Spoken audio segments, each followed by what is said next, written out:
is used. I think what he was trying to say was, but he kept saying diaspora. Um, and that was another kind of telltale for me. But I mean, it wasn't like something to hold against him. I wasn't really tripping on that. But for me, it just you just kind of understand where people, what well people are drawing their information from. And we just want to, I'm just like always trying to be cautious of. I see AJF up here with us. You got anything you'd like to contribute to the conversation? Right now I'm at work, so you may hear some noise in the back, but I really just wanted to join in because I was listening for a long time, but that specific Jay thing that he was talking about just really irked my nerves because he's a King James onlyer, but then he's going to say that there's no J in the alphabet at the time. Well, why are you a King James onlyer then? Yeah, that was pretty interesting. That was pretty interesting. But again, most people don't think. I call them. I used to be a garbage man, and one of my biggest issues, man, living me from road rage. Driving, I used to call them hood drivers, and I didn't mean neighborhood drivers. I meant literal hood driver. You're driving at the edge of your car. You're not looking out ahead. You're not paying attention to what's, 100 feet behind you. You're just at your hood. So however you see in these 12 feet, that's all that matters to you. And a lot of times when people come into conversations like this, again, you come in with your presuppositions and you're not open to anything else around you. You just have to come in and fight your point. And Christians do this too. It's not just a non-Christian thing, but you'll see it here because what happens is then we see what we see. They get mad, or we have what we had a little earlier where the display of arrogance kind of comes across and you're like, well, wait a minute, we're trying to answer your questions or we're trying to help you see something, but I didn't come to see anything. I just came to tell y'all that y'all wrong. And that makes a difference. Yeah, and I say this, and just piggybacking more off the whole Jade thing. I guess you have to discredit Joseph, John, and Judas all in the New Testament because of the Jade thing, right? You got to throw those names out too, I suppose, right? Well, there go. Hey, so I guess none of us are saved because there's now no justification by faith. Yeah. So you have to not only throw out the name Jesus, you have to throw Joseph out. You have to throw John out, one of his apostles. You have to throw Judas out, who betrayed him. You have to throw all of them out. You got to throw away the book of James, the book of Jude. Yep. Yeah, exactly. James, Jude. You got to throw away. You got to get rid of Job, Joshua, Jacob. Yeah, we didn't about emptied the Bible out. Like, why in the world would you zoom in on Jesus himself, but the J's and all these other places, those remain untouched with you? That's very convenient, isn't it? But I guess what I'm not understanding is the argument for the letter of his name as if he was defending Jesus, who he doesn't believe in. I know. This is where the confusion of their minds is. I'm so focused on proving you wrong. I don't even believe in this, but I gotta make you wrong. Mm-hmm. If you don't believe in the whole thing full sell anyway, then what is there for us to talk about? See, and I'm gonna have a conversation with you because I want to, if nothing else, I want to be guilty of planting a seed or watering a seed, and hopefully one day God will give it increase. You know what I'm saying? That's what I want to be guilty of. But man, I'm telling you, sometimes it's trying. But think about this though. One of my favorite scripture is I think it's in Acts, and it talks about when Paul was at the what's the Greek place? The and I can't remember the word, but he was reasoning from the scriptures, and they were, all of these Greek philosophers and all of these, Gnostics, and Paul is there all day fighting through all of the madness that they were throwing at him, because this is the state, this is the place where he says, I perceive that you all are religious. You got all of these statues and idols. He said, but I see the placard to the invisible God. Let me explain to you who he is. And it says Paul reasoned with them all day. I think you were thinking of Athens. Huh? The A place, Athens? But it seemed like there was a place within Athens. I think it's called the Areopagus or something like that. I could be wrong.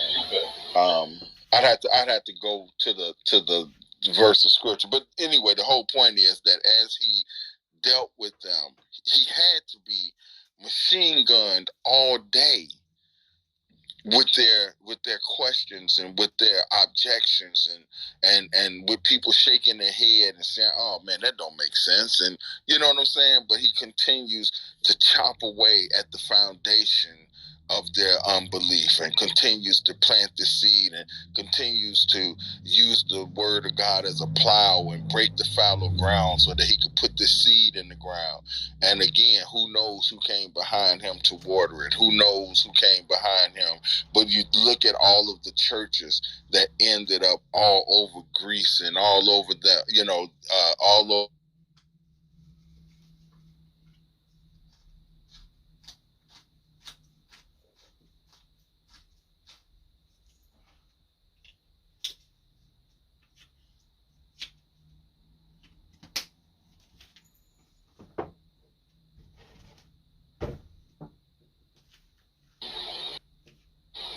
Looks like I got to take a phone call, but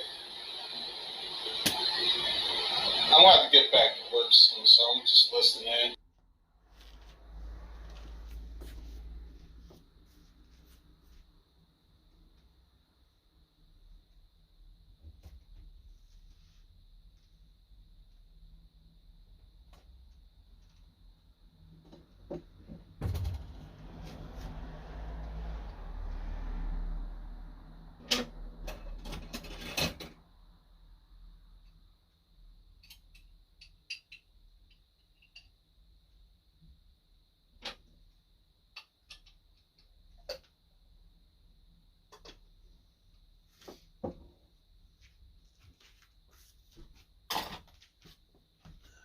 Right in there.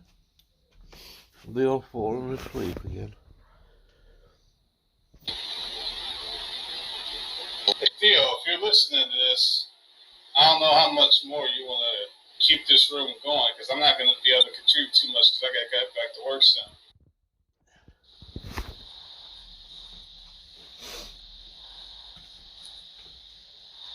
Yeah, I'm going to have to make a move too, but I am definitely grateful to the Lord that I had an opportunity to meet you brothers and share with you cats. And when I get a second, I will refollow you guys, and so that way when you all do other rooms and so forth. And shout out to BX Blues for the hot title. I might come to you for a couple later on. But you brothers be blessed, man, and keep standing for the truth. God bless you. To my brother, peace and blessings. God bless. Likewise, Aaron. God bless you. Bless you. Amen. Yeah, God bless.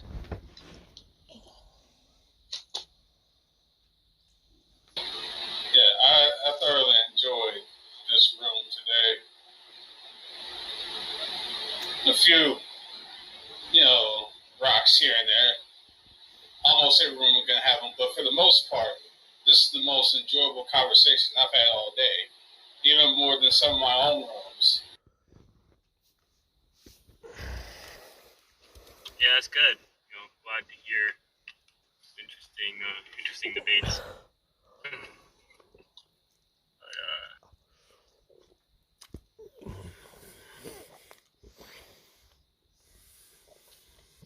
I wonder where all the atheists are. Say aye. Yeah, I'll stick around and listen in case someone come back, but I'm not going to be able to contribute too much because I got to work. Yeah, that's fair. But yeah, like some thoughts, and that's a good question on the atheists. I'm not too sure. I've been having trouble like getting people into the rooms. I'm not sure if that's the app update or something else. But, yeah. I think you just get lucky sometimes and people just can fall in. I mean, it's just like sometimes I'll start a room and I won't get people that I won't get like 2-3 people for like hours. And then other days, I'll get like 20 people within the first 3 minutes. It's crazy. Yeah, that is interesting. But yeah, a comment on the title from way back. Since it was mentioned, like it's a good title and all that. Yeah, like what I was saying is that try to target what people worship. The Muslims, they worship Muhammad and that sort of thing. So they deny it. The Roman Catholics, they worship Mary. She's the co-redemptrix mediator, but they say they deny that as well, right? They say that they're just venerating her, and they play all the word games. But with an atheist, they tend to worship themselves or whatever it is that they're enslaved to. Right? If they're enslaved to alcohol, drugs, or the opinions of other people. But overall, yeah, they do kind of tend to worship themselves. Sorry, Gavin. There's some background noise, but yeah, they do tend to worship themselves, and so then that was a bit of what this title was targeting, which is, like the whole self-worship, which is arrogance, the rejection of God. It can definitely come from a place of pride, and that's what caused Lucifer to fall. And then the other part was on immorality, which I think is pretty important. And I got that from BX Blues. He was talking a lot about, well, what does atheism lead to? He's saying like atheism leads to does it lead to stripping? Does it lead to pornography? Does it lead to what else? I don't know. But what does it lead to? The whole degradation and erosion of morality. But yeah, so those are some thoughts, right, about the title. And I think it's like my thoughts are just try to find what people worship and poke at it a little bit and see.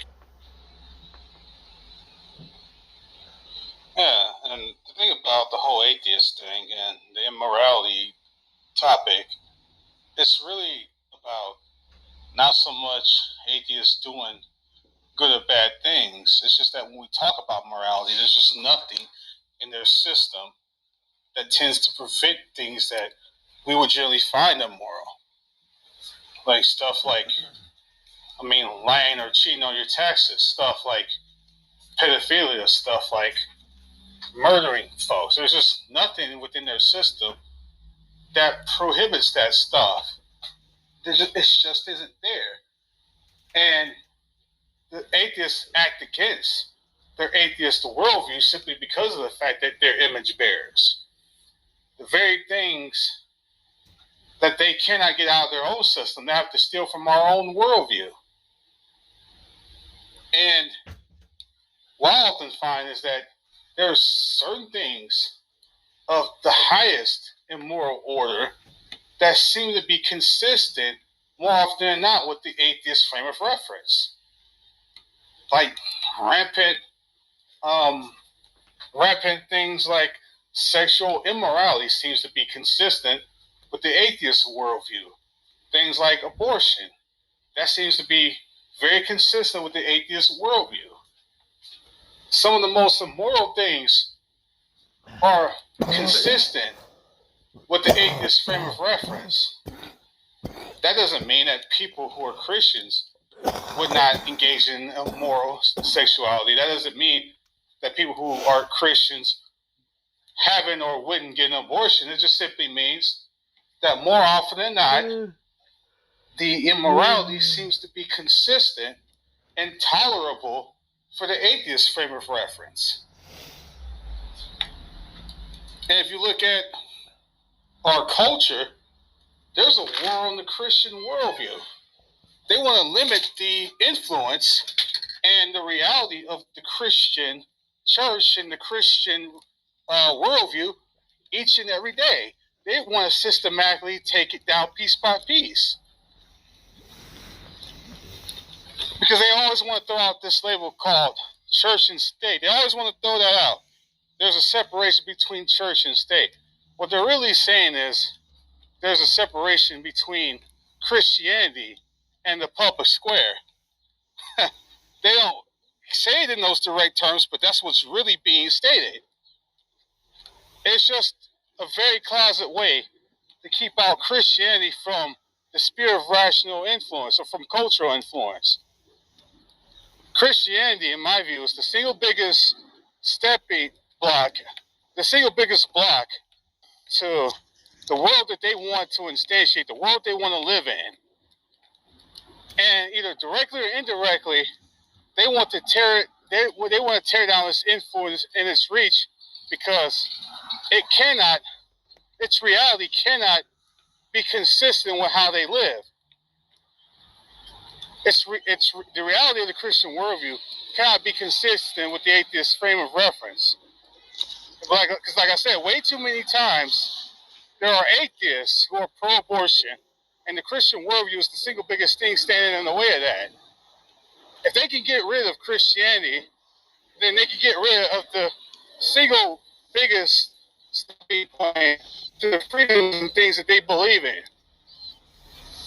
There's no question, in my mind, that atheists can do good things, but they don't get that from their own worldview. And the more things they do believe in, they do it consistent with their atheist frame of reference. So I'll let my plane there.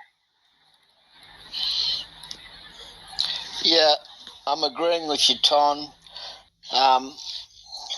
The atheists primarily, their focus is on themselves. Their focus is turned inwards. The wider community is not prominent in the atheist thinking. But this kind of thinking that the atheist has, this individualism that the atheist obsesses over, that gets taken to absolute extremes, like absolute fringes. And one of those fringes of individualism is abortion, for example. You know, the ability to have total control over yourself and your choice and your rights, or what you think are your rights, to your body. That's an example of extreme individualism. And this wasn't the case. This wasn't the case with the early church in the first century. In the first century, the emphasis was on the community and the wider body of the church. You were part of that community. But your survival depended largely on the survivability of the group that you were in, the community that you were in. And, you know, the elect people, the Israelites, they were God's special people. They were chosen to go out and redeem mankind. But they kind of dropped the ball a bit, which is why God opened the door for the Gentiles to join. So the Gentiles could join the elect group as well. But the emphasis was on the community, on the wider body. It wasn't on the individual. And your self-serving needs came second to the culture and the community that you were in. Because that is what constitutes a well-running community where people are safe, people are cared for, you're not forgotten, and you don't fall under that atrocious feeling that's been instantiated by the devil, which is the feeling of not being wanted.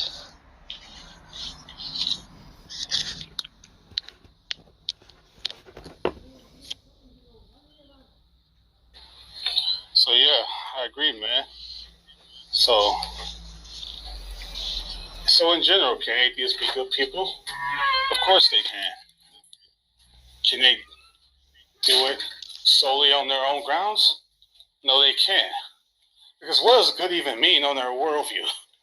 Heck, for that matter, what does even evil or sin or anything like that mean on their worldview? It doesn't mean a hill of beans. There's really no distinctions between anything they do in their view at all. It's just actions that play out. And you're going to feel this, you're going to feel that, but there's no real good or evil on their view. There's nothing there. See, for me, their view is built on an illusion. They want to talk about how what we believe is based on fairy tales and all this other stuff, but literally, they live their lives in illusions, in fairy taleism. So they live their lives in a convenient fiction. Objectively, there is no moral system. There's no wrong or right. There's just the material world. When you hash it out to its bare bones, there's just the material. There's just the material reality. But they throw into it immaterial concepts. They throw into it morality, rationality, abstractions. They throw into the mix all these other immaterial things that cannot be found within the confines of their own system. So they're literally living out a fantasy 24/7 while accusing the Christians of believing in fairy tales. It's amazing, isn't it? They appeal to logic, Ton. They appeal to logic. But where does logic come from? Yeah, that's a great question. Where does logic come from? Well, logic, well, okay. The easy answer to that is that absolutely everything can be traced back to God. But logic conforms, logic is from God, but logic conforms to God. Logic conforms to God. Mm-hmm. Logic is deeply rooted in God. But, you know, how many times do we hear atheists say logic is simply how mankind decided to describe something and called it logic? That's nonsense. That's absolute nonsense. Yeah, they'll try to say some mess like it's descriptive, not prescriptive, but they talk out both sides of their mouth. Like if they think Christians are being dishonest, they'll literally use, in their view, logical reasoning to make that deduction and conclusion. Well, hold on. If logic is merely descriptive, then there will be no prescriptive way to judge anything using logic and rationality. You couldn't even say that dishonesty was a problem because you couldn't do it in any prescriptive way at all. That's right. If everything is merely descriptive, or if logic is merely descriptive, then why do they treat it as if it's prescriptive? To make judgments about life or about how Christians interact with them. Yep. And this is a reason. It's not the only reason, but it's a big reason why atheists cling to physicalism so tenaciously. even non-religious physicists, people that have got no religious skin in the game, very well regarded and respected physicists, they're saying now, and they've been saying this for some time, that science has moved beyond the classical mechanical world. It's now moved into the world of quantum mechanics. And in the world of quantum mechanics, space and time just disappears. The atheists will fight that tooth and nail. Tooth and nail, they'll fight it. But it's a fact. It's a fact. Because when space and time disappears, we now have a situation where there is no space, there is no time, but there's still consciousness. Now, a lot of very well-known and highly respected physicists, they're exploring this with great vigor. They're exploring the possibility, they don't say God, but they're exploring the possibility that the very fundamental baseline bedrock level of the universe is nothing but consciousness. Mm-hmm. And this is what the atheist fights against. They fight against it because they know that if this becomes common knowledge, that at the very foundation, the bedrock level of the universe is consciousness, the next question obviously is going to be, well, whose consciousness is it? That'll be the next question. Yeah, they're scared to death of that question. Amen, brother. Hey, Matt, what is your thoughts about, and it's good to see you as always, what is your thoughts about the title, does atheism lead to arrogance and immorality? What do you think? Both, and necessarily true. It leads to arrogance because then you have to take the place of God and decide what is true for yourself. And that's a moral issue because all truth is related to the character of God, who is ultimately pure. So therefore, all truth values that you need to obtain and adhere to belong to the moral character of God as well. So therefore, when they level the idea that there is no God, they judge truth, they are investing in their own moral superiority that then determines what moral truth is in place of God. So arrogance and immorality are necessarily the result of denying God. Facts. Amen. Hello. I was mentioning. How you doing? Hi. Thank you so much, my good friend. Thank you so much. Do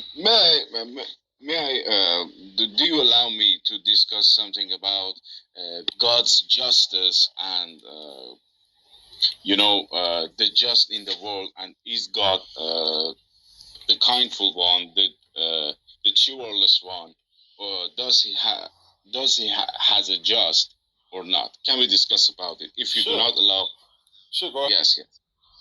Thank you so much. Thank you. My habit is just asking a question. I'm not familiar with lectures.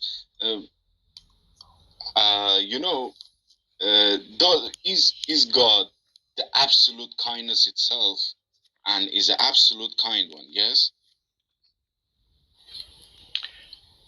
I'll jump in. Absolute kindness is not defined, so we can't say yes or no. So the God's kindness has limits, yes? We don't understand what you mean. You're not being descriptive enough. Unlimited kindness. Okay, we don't know what that means. Can't say yes or no. Very much. Let's say this. He's got very much huge kind one. It might be in English.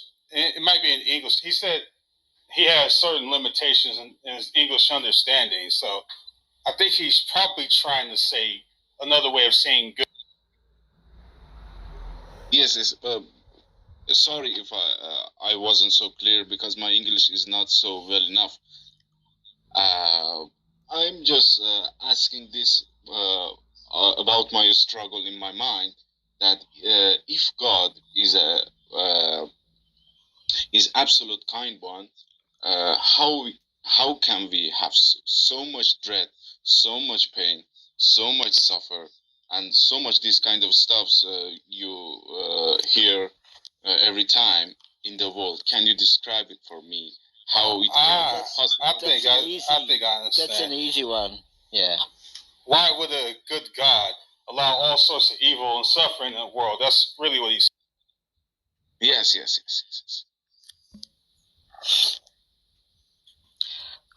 Do you want to go first, Ton? I'll go after you. I'm listening. I'm just kind of chiming in here and there. Oh, please don't gang bang me. Yeah. No. That is a very legitimate question. If God is perfectly good, and the Bible does say he's perfectly good, then why? The question is then why?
Thing to another, like let's say, let me give you a basic example.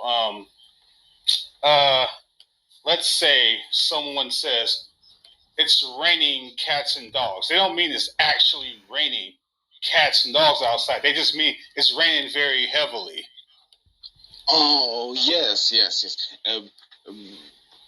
I know what I understood what are you saying. Yes. Go on. Yeah, Go on. it just means you're just comparing something to another thing. Like yes. There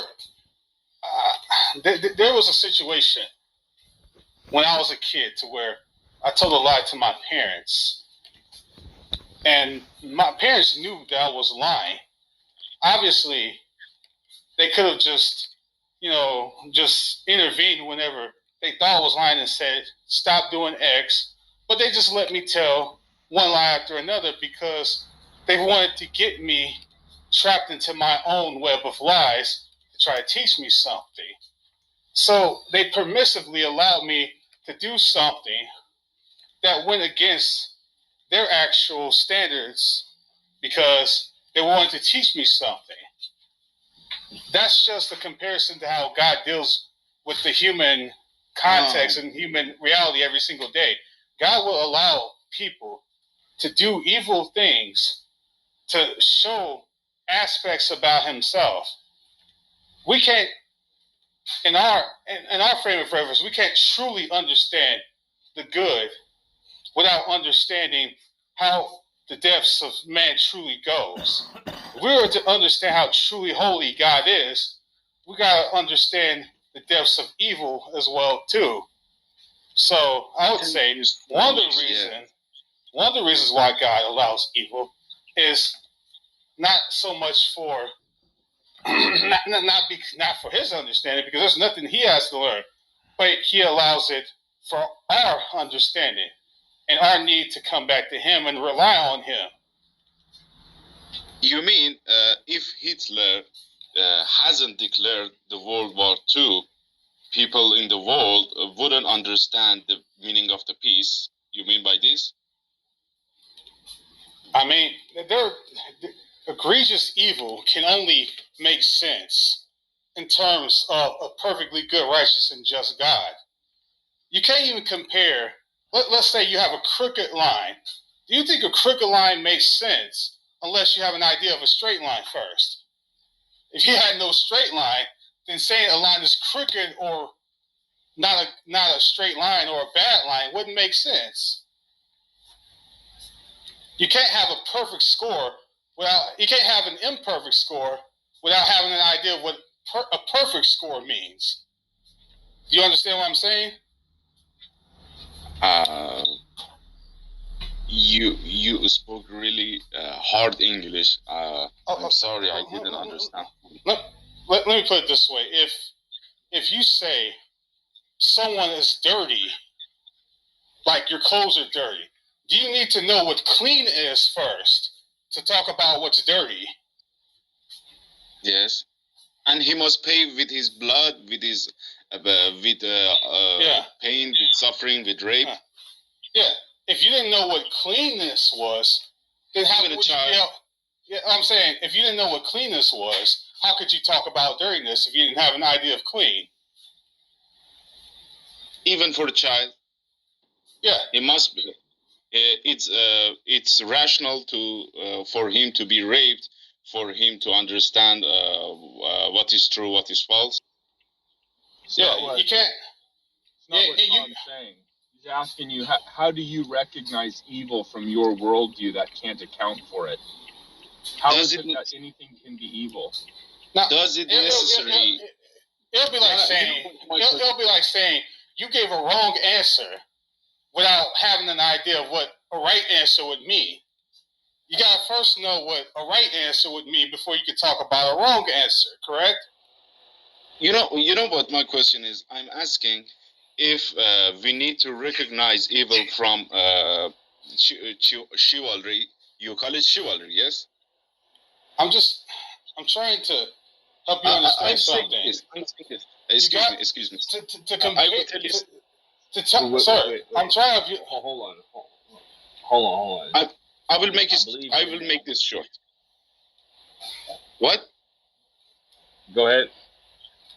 I'm telling this. If we need to recognize evil and goodness in this world, and you say for this cause we have evil, badness and goodness in this world, I'm asking, is it necessary for the sake of recognizing the sacrifice of children happen in this world, the rape happen in this world? Is it necessary really? It is for God's ultimate divine purposes. It is.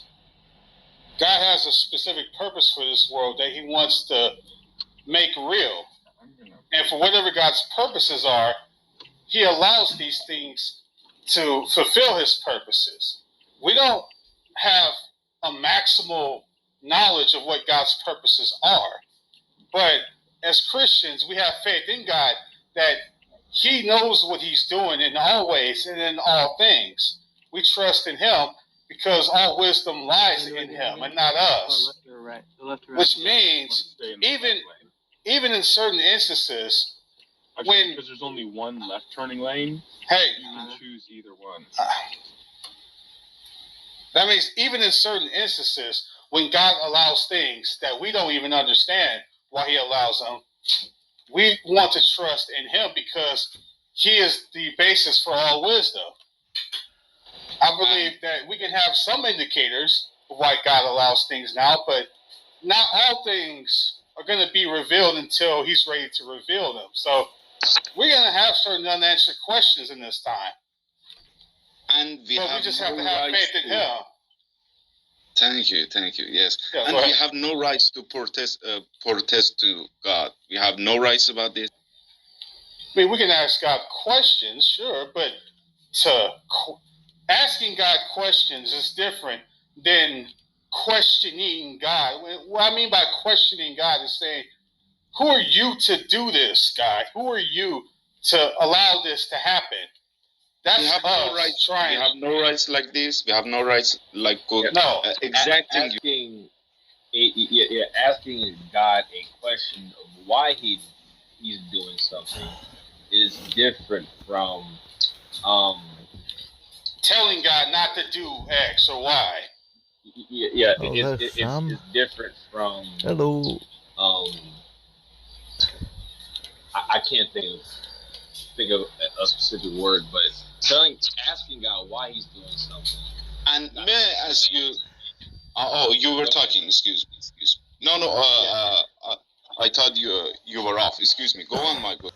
Yeah, asking God a question as to why He's doing something is different from saying that He's wrong for doing something.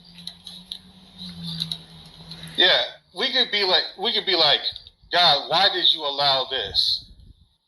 And then we could say, God, who are you to allow this? Yeah.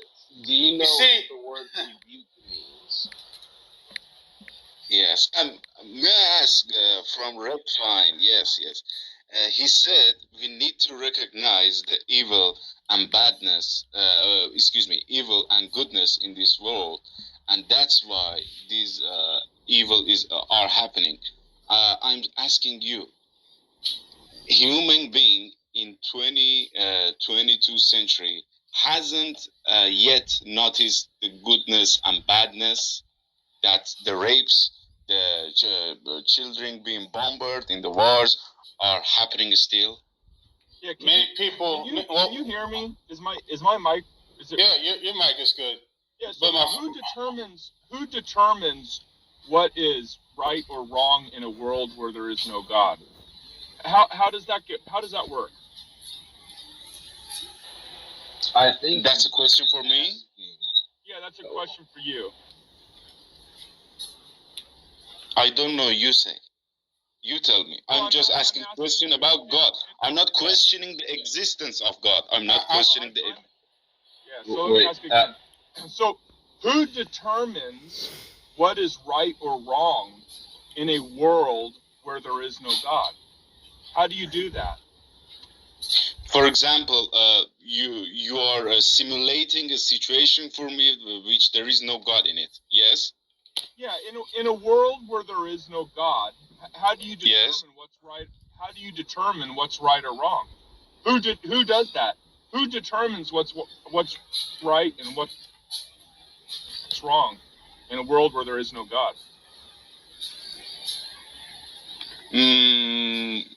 Am I allowed to say I don't know, or I must to? I mean, you can say something. Sure, you can say you don't know, but I don't think it's fair for you to kind of dodge like that, right? So, like from the biblical worldview, it's God who determines what's right and what's wrong.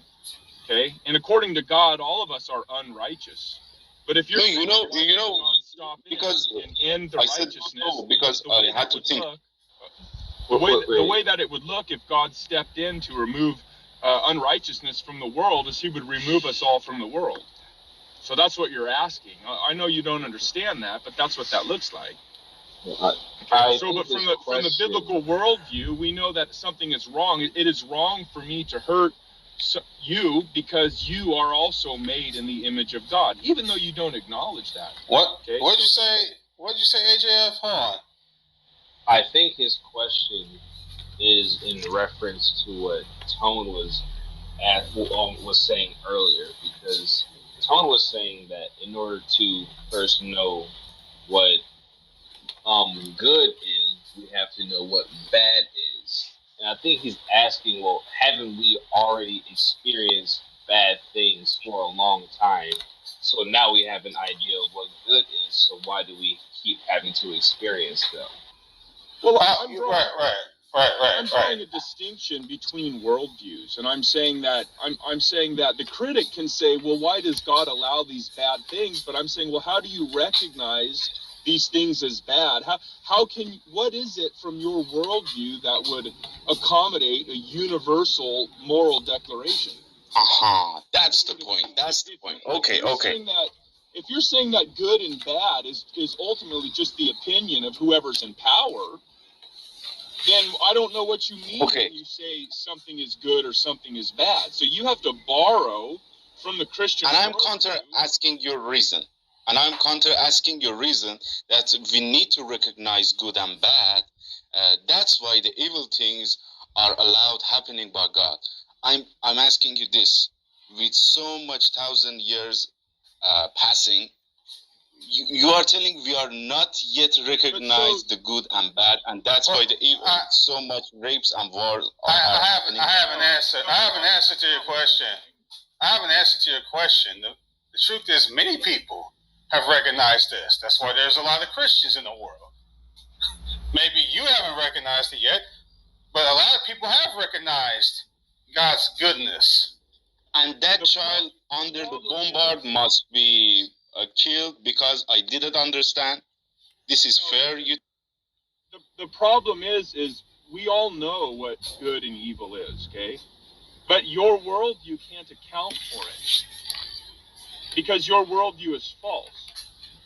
So let me explain to you what you were trying to present. You were trying to present the logical problem of evil. Left here. And so how that works is you say, well, you know, if God is all powerful and He doesn't stop this evil, then He can't be loving. Or if God is all knowing and God is all powerful, yet He doesn't stop, you know, that's the problem. God is omniscient, God is omnipotent, and yet He allows this evil. And you're saying that is the logical problem of evil. But the reason why that fails is because there's an additional premise. And that additional premise is that God has a morally sufficient reason for the reason that He allows. Now, when I add that premise into your argument, your problem of evil, your whole argument falls apart. Unless you can explain to me how it is that God doesn't have a morally sufficient reason, and you're not able to do that because you're not omniscient. That's why the logical problem of evil falls apart. Well, I think it's important for us to try to capture what good and evil is and how do we recognize it. Again, my friend, when you say something is evil, what do you compare something? What is the standard of good you're comparing it from to say something is evil? If I say something is a lie, I'll have to compare it with something that is true. Are you following me? Yes, of course. Yeah. If you say something is evil, then what standard of good are you comparing it with? Yeah, the question would be who determines what's evil? That's so you are telling. If not so, God, who determines what is evil? Who does that? And I want to know specifically what He is comparing as a standard of good to call anything evil. Okay. So let's hear the response. So with God is still. Yes. Oh, excuse me, Theo. Excuse me if I interrupted you. I'm saying so. Okay, all of your arguments are right. Okay, I'm telling this. So He's still allowing the evil because it's not recognizable for some of the people in the world. All right. You're not answering my question. Excuse me. Asking you. Repeat your question, please. Excuse me. Yeah, but let me give a quick response as well. Like I wanted to interact with what he was saying. So just a note for Redefine. You know, he you know, he's from Japan. English is not his first language, right? So that's a good thing. But you know, he is, you know, doing well and whatnot. So as for the question, why does God permit evil? Right. The track that like Tonlock and Redefine are going down is like what is your standard for good? What is your standard for evil? But I would like to kind of talk on the question itself in a way, like the whole why and the meaning, and then we can also go into the other track as well. But yeah, so why does God permit evil? Why does God allow like, you know, babies to die? You know, murder, rape, theft, you know, all these atrocities, which, you know, you hate, I hate, and that's a good thing that you hate evil, and I hate evil. We ought to hate evil. We ought to love that which is good, that which is holy, that which is righteous. Now, you know, God didn't create things to be evil, right? When God created even the devil, when He created Lucifer, He made Lucifer good, right? So Lucifer was the most beautiful, powerful angel, and he was created to love God, to worship Him, to fellowship with God. But God allowed Lucifer to have a choice. Lucifer could choose to love God, or he could choose to choose not God. And when Lucifer looked at God and looked at himself, he said that he said, I will be like the Most High. So because of his pride, he wanted to be equal with God, and he wanted to establish his own truth apart from God who is truth. So that would be a lie. And he wanted to establish his own goodness apart from God who is good, and that is evil. So there is no goodness outside of God. That is evil. So evil is not something like God created. Yeah, evil is a lack, right? A privation, a lack of God. It's not like a creation. So, in how, like, when you flip off the lights in your room, darkness doesn't flow into your room like water.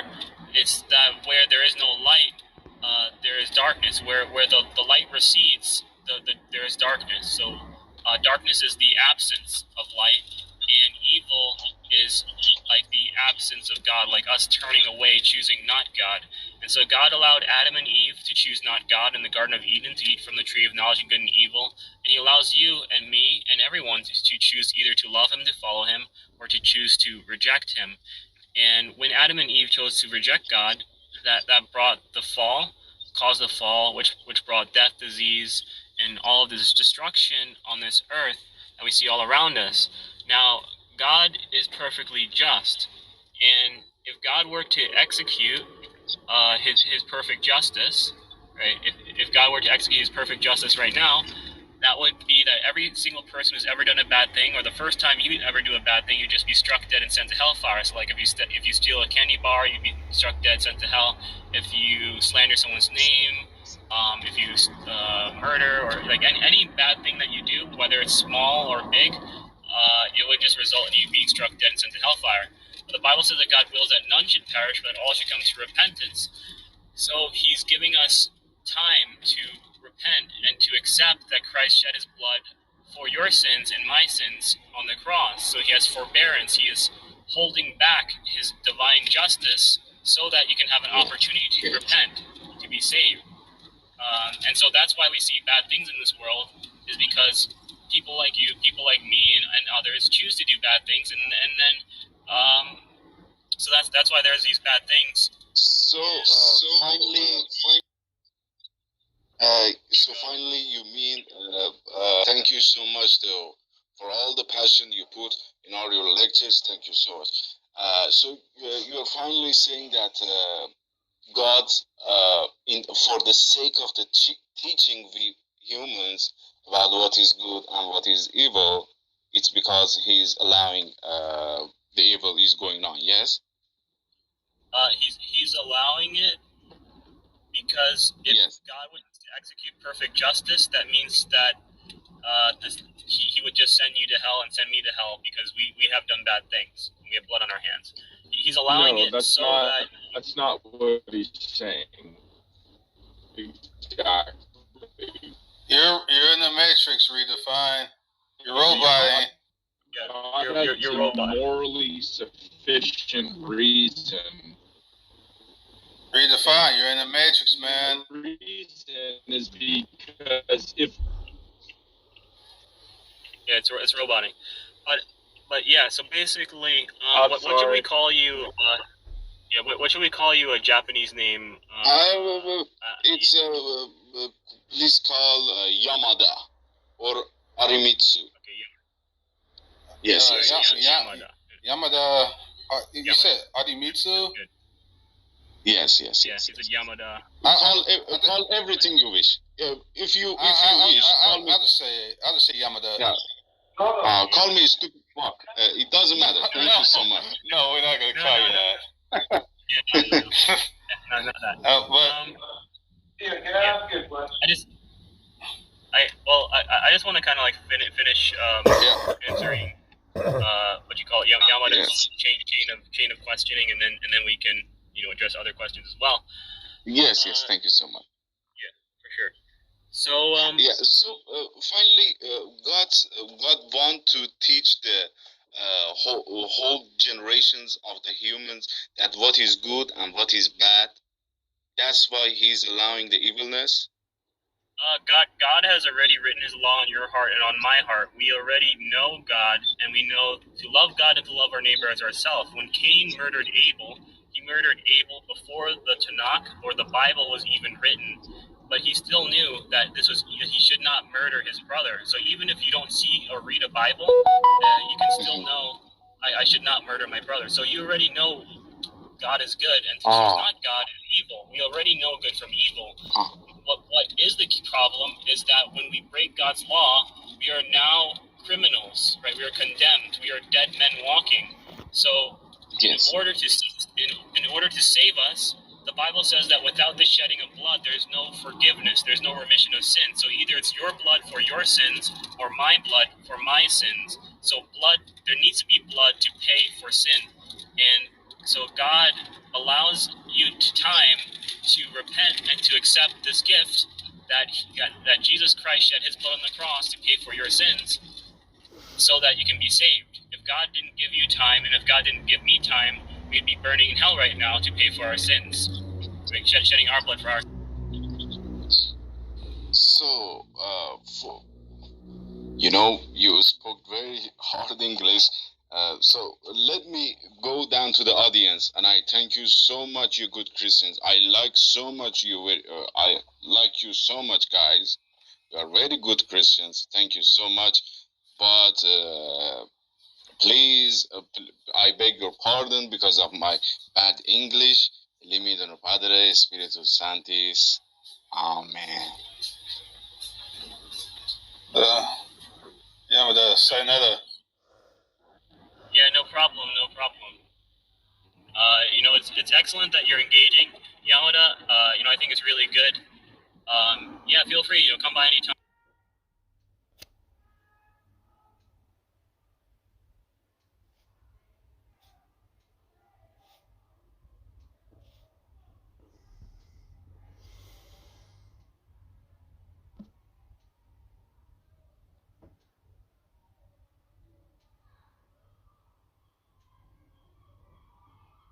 I actually live for this shit because fuck atheists too.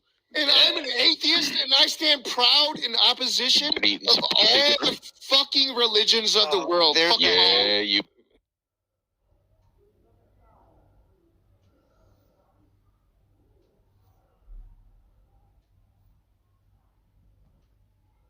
CraftCloud makes it easy to obtain and compare quotes for any 3D printing project. You probably are.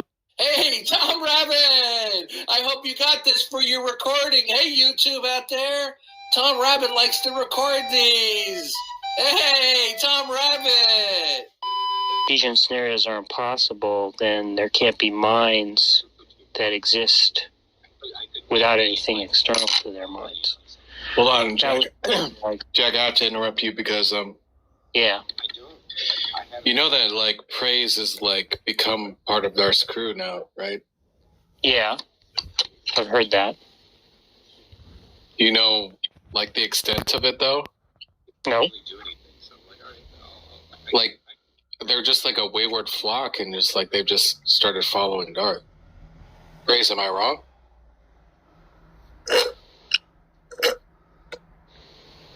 You're unmuted, but we can't hear you. Okay. Let me just give you an example of what I'm testing. Oh, yeah, we heard you there.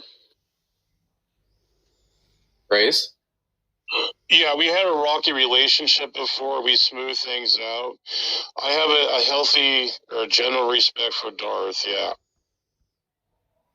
Dawkins or Arianas? Dawkins. Yeah, but you're just moving from one toxic person to the next one. Yeah, I mean, I'm definitely not yoked to him or anything, if that's what you're thinking, Tom. Well, I think you're already delusional. Look, let me, Jack, let me play this for you. This will just I'm not even gonna try and trap you. I'm just gonna play it. Okay. Yeah, I followed Darth for about 2 years now, and I'm even in Discord. He's never abused people, in a conversation. He's always been cordial, except when people try to step on his toes, and he'll poke back. But never abused people. Always been cordial. And now, Can you believe Not that, flagrantly, Jack? yeah. Jack, can you believe that? Yeah, Tom, maybe you should play the first video of me on your channel. You don't know what a set is? No, just give it to me straight, Jack. Can you believe that someone would say that? It's deranged. Repulsion. I believe that, Flagrantly, yeah. Jack, can you believe that? Accurately surprised that way. No, just give it to me straight, Jack. Can you believe that someone would say that? It's deranged. Yeah, Praise, that's crazy. You're insane, dude. Bro, Praise, Praise, you're straight up insane. Yeah, there's something wrong with both Smokey and Darth. Like, no joke. It's not just because he's a theist or something like that. Well, I mean, it's, again, I'm not like one of his minions or anything, so you don't have to put me in that camp. It's worse than that. It's worse than that. It's far worse than that. You're so deluded that you can't even, that you're like far beyond that. You think it's like, you literally said the words, I don't think he's ever abused someone and he's always been cordial. Like, you're fundamentally perceiving reality differently. You're in big trouble. You're in big trouble, bro. Did he think Smokey was cordial? No, never. Okay. I mean, We're gonna yeah. stand. So when I was in the context I was speaking in general circumstances, when there's an interlocutor with a one-on-one conversation, without a bunch of influences that were outer influences that were trying to get at them and stuff like that. That was the context I was saying, like in a general sense. But there was times where, yes, like I would disagree how he approach things. So maybe I misworded what I was saying there, yeah. But I don't mean like in an absolute sense. Darth has never been belligerent or anything like that. Darth is never belligerent? No, I mean, yes, he has. But I'm just saying I was talking in a general sense, like in a one-on-one, conversation. In a general sense, he's belligerent. Well, he gets poked a lot too, though. I do see that. I see people trying to get poked. Well, people are like when I trying asked to him troll what he him. means? He does get trolled though. Like I've seen atheists troll him a lot. Yeah, he's good. I think you've heard him say that. I think you've heard him say that atheists troll him a lot. That's probably what it is. Yeah, that's usually the excuse he gives when somebody asks him to explicate further something that he said, because he doesn't know how to do that because he's an idiot. Yeah, I might have been gracious with that comment. Yeah, I'll admit that was kind of over the top. Yeah, but this is just like I'm actually concerned because if you're just starting out with Darth and you're just getting out of this thing with Smokey and you're already wrapped up and you're like saying stuff like this, it doesn't bode well for you, man. It really doesn't bode well for you. I think you're just going to do it. This is just going to be a Smokey 2.0. And you're going to have a falling out with Darth because he yells at you or something like that. No, I don't follow Darth religiously like I did with Smokey. Me and Smokey were like basically every day in a clubhouse forum, or I'm in a room and we had YouTube streams together. We were Discord. Darth, like it's once every week that I'll see him on here, and I'll see him in there. Like it's nothing like Smokey. Well, you're just starting out, right? No, I mean, I've known Darth for over 2.5 years. Yeah, I followed him in Discord in that politics server for a long time. So me and him know each other pretty well. Yeah, but I mean, like, Smokey thing happened, and all of a sudden, I see, like, multiple occasions where you're, like, in a room with Darth. You're, like, slapping each other on the back and, like, telling war stories about, like, atheist pwn. And it was literally some of the cringiest shit I've ever fucking heard. Like you were in there for like 2 hours, just listening to war stories about how he like owned this PhD, and then he owned this PhD, and then he owned this person, and then Stephen Law said this, and wow, got him with that, and like I pwned him, and then you're just like all like guffawing and yucking it up. It was disgusting. Well, I do think those are true. I think he did pretty much and expose those people. Those people were, I think, compromised. They didn't really defend their arguments that well. So, I mean, I do give Darth a lot of credit in those conversations. Yeah. Can you duplicate Darth's argument to any of those PhDs? I think praise could be good for Darth. Well, all facts derive from God, and if you don't, then you have to demonstrate how all facts don't derive from God. I guess basically, the gist of it.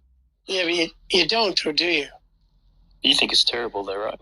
You just say the facts couldn't exist. Let me actually just play a little bit more. Let me play a little bit more. Yay.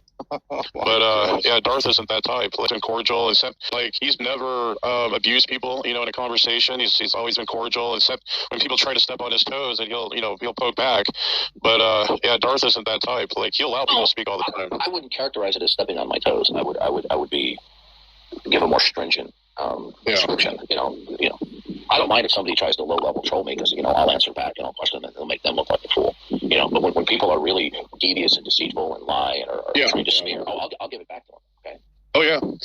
And, yeah, like, you deserve, see, there's people that have gifts, and I think you do have that gift, and that's how to communicate and how to defend things and arguments. You're really good at that. And I think the people in here realize that, and a lot of people are jealous of that. Like Smokey's saying, like, he's really jealous of, because he's not that great of a debater. He doesn't know how to retort that well. What was that? What was supposed to call him? Wait a minute. I'm sorry, Darth. Didn't he earn a master's degree in being a blowhard?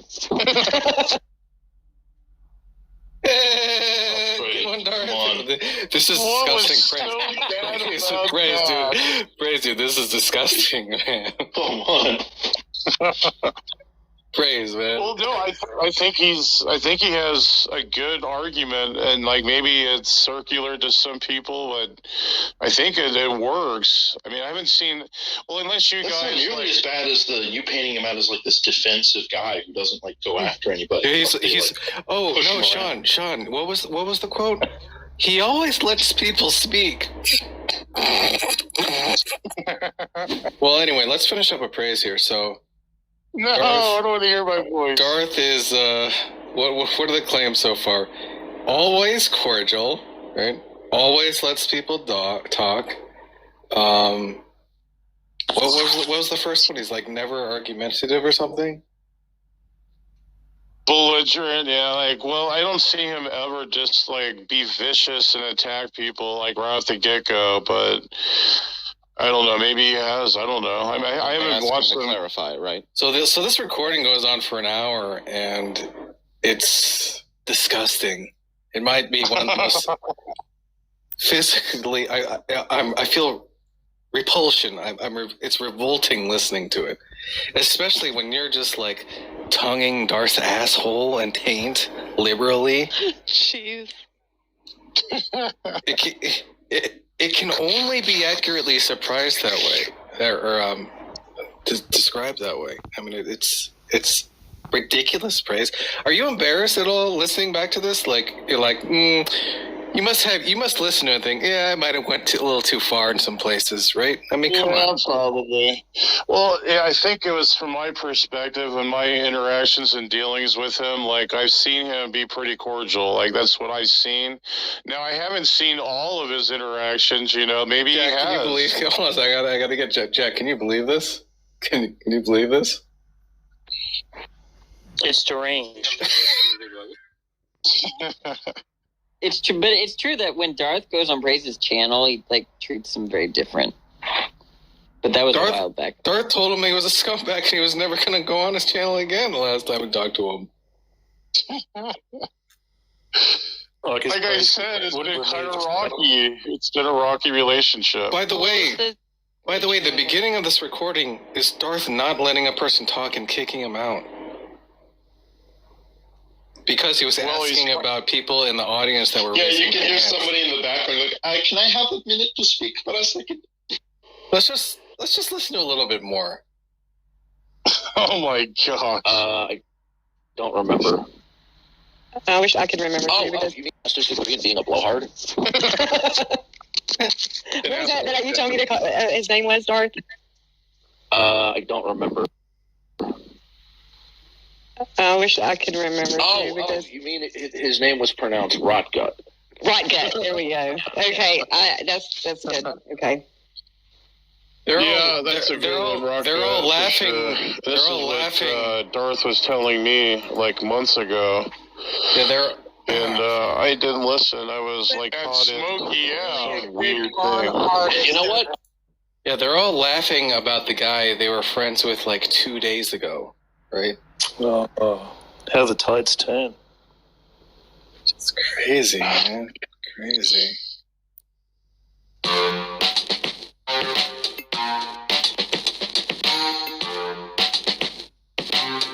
Crazy, man. Crazy. I'm worried for you. Well, no, Smokey, there's been a fallout for at least a week here, Tom. It's been at least a week. A week. Or 2 Sorry. weeks. Yeah, but this recording is from the 17th. Yeah. Oh, as far as Darth, yeah. See, Christians can forgive each other, Tom, and maybe you should try to seek that too. That's why I think it's more virtuous to be a Christian than an atheist. So. Oh, really? Then why don't you just forgive Smokey and continue being friends with him? Well, he doesn't seek forgiveness. He doesn't want forgiveness. Is that required for forgiveness? You know what's cool? Yeah. I don't have any atheists or anybody that I... Doesn't the Bible say to keep no record? Did Darth seek forgiveness? Yeah, me and him, we both reconciled. We both admitted our wrongs, and we were.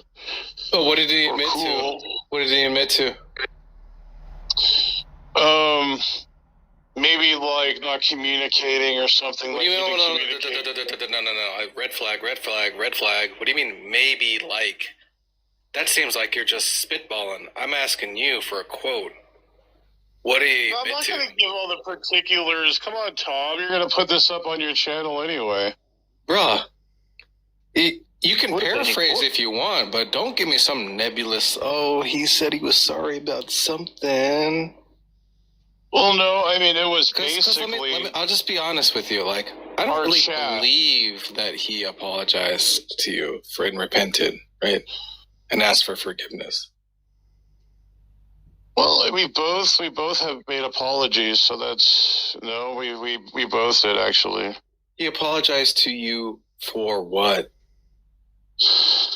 I'm not gonna tell you, Tom. Come on, man. This is getting way too personal now. Dude, you can't say like, he apologized for how he treated me in my own hangout. You can't. That's too personal. Come on, bro. You said that before with Smokey. Yeah, that one time where he came into my YouTube obviously, channel. This isn't too personal to divulge because now you're telling me a story about him telling someone else about it. So obviously, it's not too much to divulge.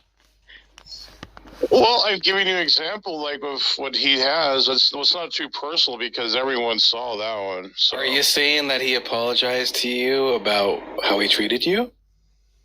Mm-hmm. Yeah. Mm-hmm. Wait, are you sure that he didn't get you? You sure he didn't get you to apologize to him for how he treated you and blowing up your stream? No, Darth does. I've seen him apologize to people. He's unlike Smokey saying he's actually showing that. Yeah, contrition. He does have contrition. He knows how to talk. He knows how to take those that have a good heart. Was telling me. Okay, there we go. Okay, yeah. Just because he doesn't say the words doesn't mean he is sorry. He's really, really sorry for his behavior. That's good. Okay. You guys need to love Darth more. Sure. This is what Darth was telling me months ago. And I didn't listen. I was caught in some weird thing. You know what? I kept our disagreement private. You did.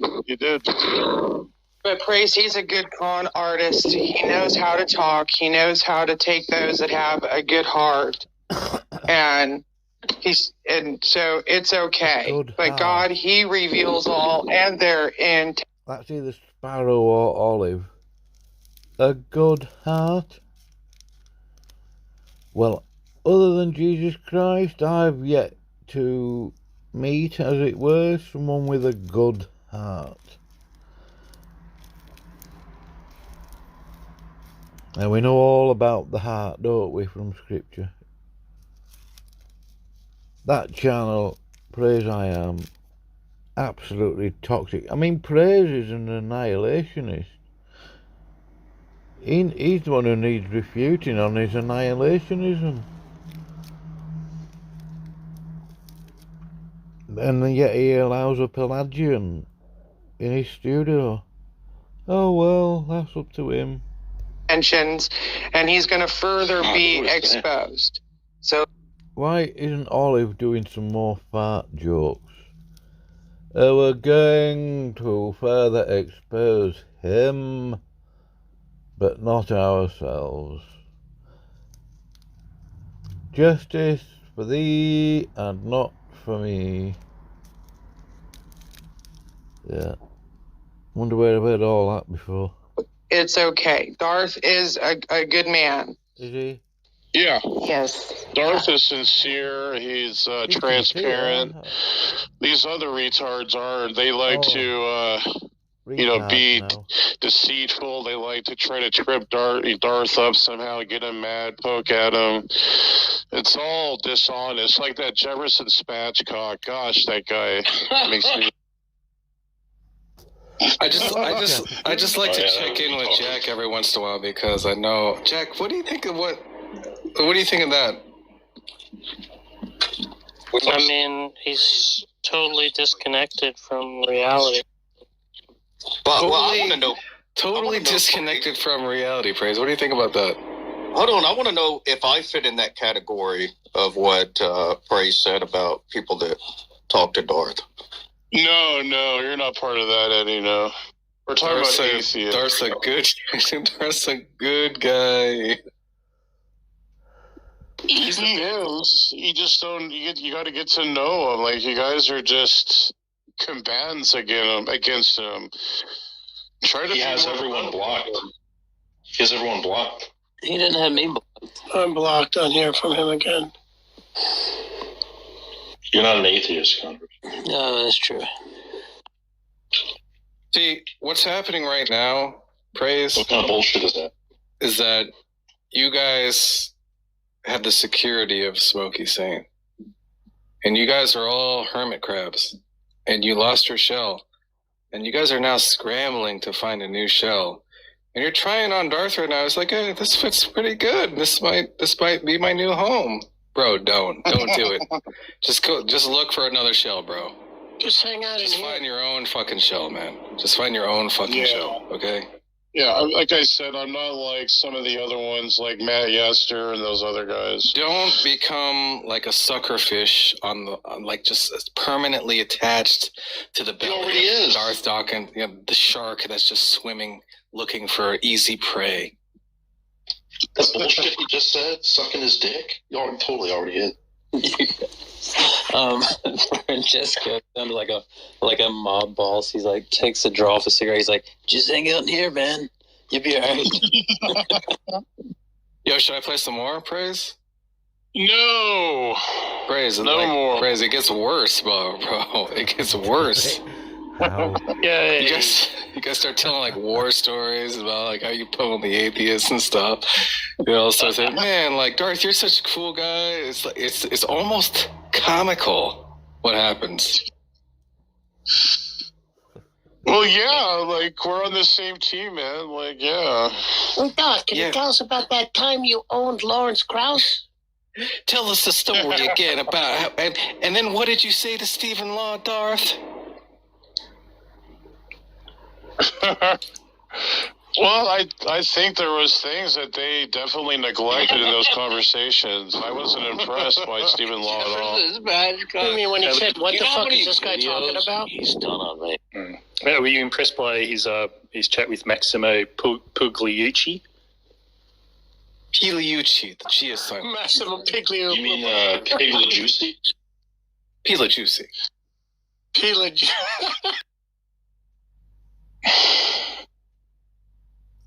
Yeah, Praise. I hear you guys. I hear you guys. Just remember, the next time you feel the urge to lick Darth's taint, I'm gonna be there. Okay? Listening. Just come in here. We'll find you a show. Am I part of the Tom Rabbit Club now? Yeah. Did you get that, Tom Rabbit? You don't just need 3D printing. You need excellent quality. Quick. You just have to excuse the bad language there.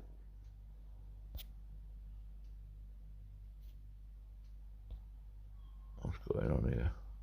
Look at, and it's called The Bible's Influence in American Law. Do you want me to read you the abstract? Because it'll fold your position like a deck chair. No, I have no. You don't need to tell me that Christianity had no effect in the written of the Constitution. I understand that those gentlemen that were in the wilderness definitely had influences of Christianity that were definitely incorporated in the document that was the Constitution. You don't need to prove that to me. I take your word for it. But what I'm saying is that even those guys understood that the combination of religion within itself is fine, but when you mix it up into the actual governing of a state, you mess things up. Now, are you going to argue with me on that one too? Or That's wrong. No, that's actually wrong. That's actually wrong. Did I get an answer? No, I'm not trying to interrupt you, Gavin. Did I get an answer? No, we didn't get it. No? Oh, all right. I'll wait. Go ahead, Gavin. Yeah, look, you're actually wrong, Dawkins. I'll read you something. It'll take less than a minute, and this is what everybody kind of knows except atheists. The Bible has had a significant impact on American law and constitutional tradition. The early colonists who settled in British North America brought with them the English common law, a system of jurisprudence that its leading authorities based on Christian law. That's exactly what I just said, earlier.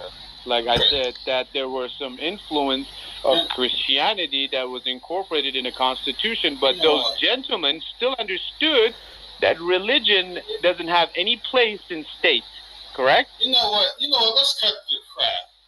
Let's cut the crap. Cut it, yeah, because that's what we're doing. Cutting all the crap. I'm gonna ask you two questions. Can you define good and can you define evil? No, because that's too general. So you can't even define good or evil, yet you're trying to say that you're not asking the right question. You're not asking me a right question. What's good and evil? I don't know. No, but wait a minute. Wait. Is it not evil? That's it. There you go. Well, you haven't even defined the term. Whether you believe in you haven't even or you don't believe you haven't, sir, you haven't defined evil. Define it. Can you define evil? Yes or no? Tio, ask me another question. What do you mean? What evil is? We know what evil is. Evil is. Define it. It's something that puts everybody. If you rape little girls, that's not a good thing because it puts pressure on them. It takes. You're not. Oh my gosh! You're not defining what that means. You're just saying.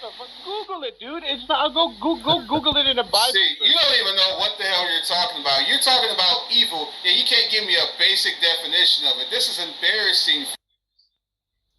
No, I don't know, dude. I don't know what you're talking about. But ask me a good question and I can answer it. But what's evil? I think everybody in here knows what evil is. I don't think they need a definition. No, sir. I don't know what you mean.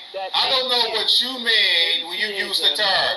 I don't know what you mean when you use the term evil. I'm not going to assume what you mean when you use the term. Okay. Tell us what you mean. Okay, so can I explain? What I'm explaining to you is that the more important question to ask is that just because you're an atheist, just because you don't believe in an organized religion and don't believe in the bullshit of, black and white, everything is either evil or good, you don't need any of that to be a good person. You don't need any of that to recognize. You're not telling us what good means. You're not even telling us what the him saying it. Wow. All right, let's give Saint. Completely useless. So.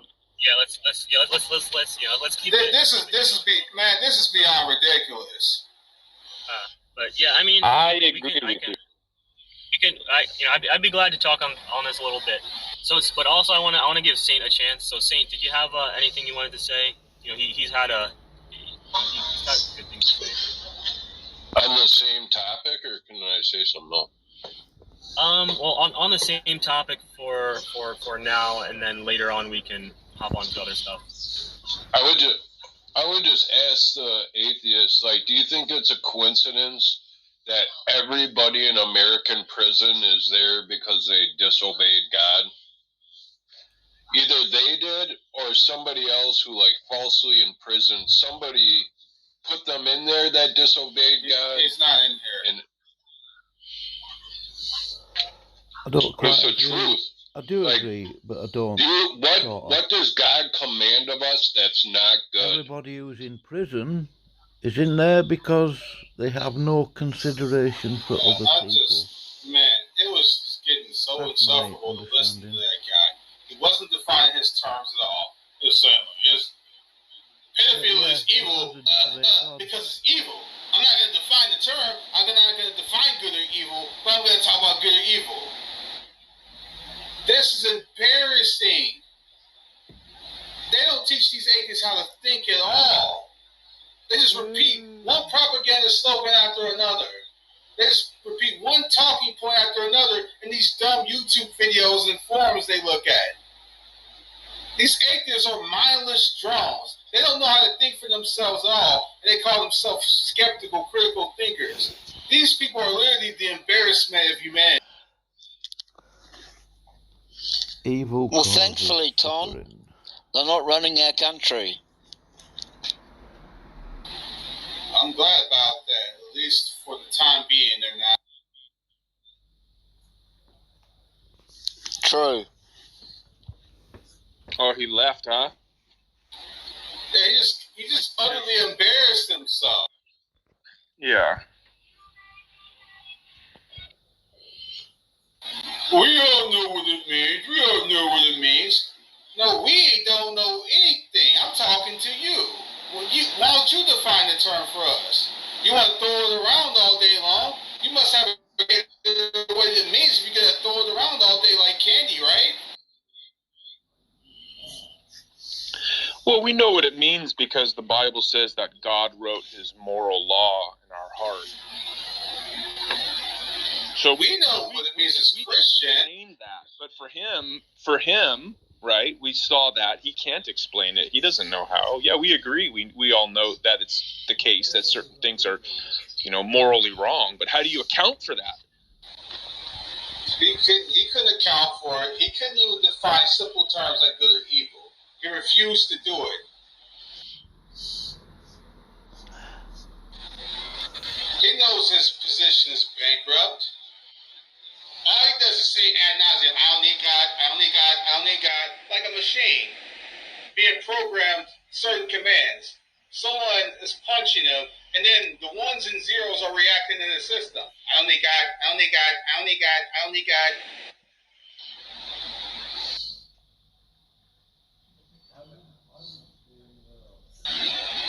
Yeah, I'm kind of disappointed he left because I just queued this up for him.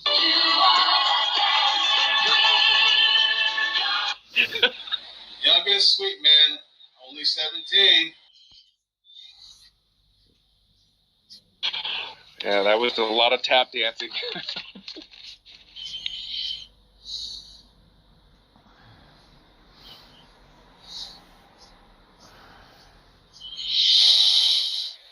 Man, you get these people to try to slow down. Define your terms. Let's have a clear conversation. You ain't gonna come in here and just operate on these unstated premises. You're gonna fully explicate what the heck you're talking about, and see if you actually thought about it for more than 2 seconds. That's actually a tactic Ton, that atheists employ a lot. They talk really fast, and they'll throw not one question at you, but 2 or 3, and it's designed to confuse you. Yep, they'll throw multiple questions out. They'll have this endless stream of consciousness. It's like they're gish gobbling all day, and then they don't define one iota of a term that they use.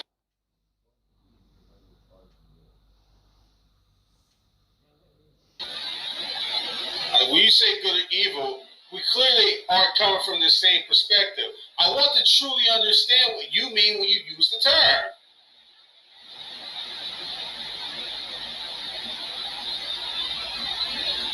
We all know what it is. We all know. No, we don't know nothing because we are all Christians. There's no we in this. The burden of proof is on you to define what is good or evil. Since you want to throw out the terms all day, you define what these things mean.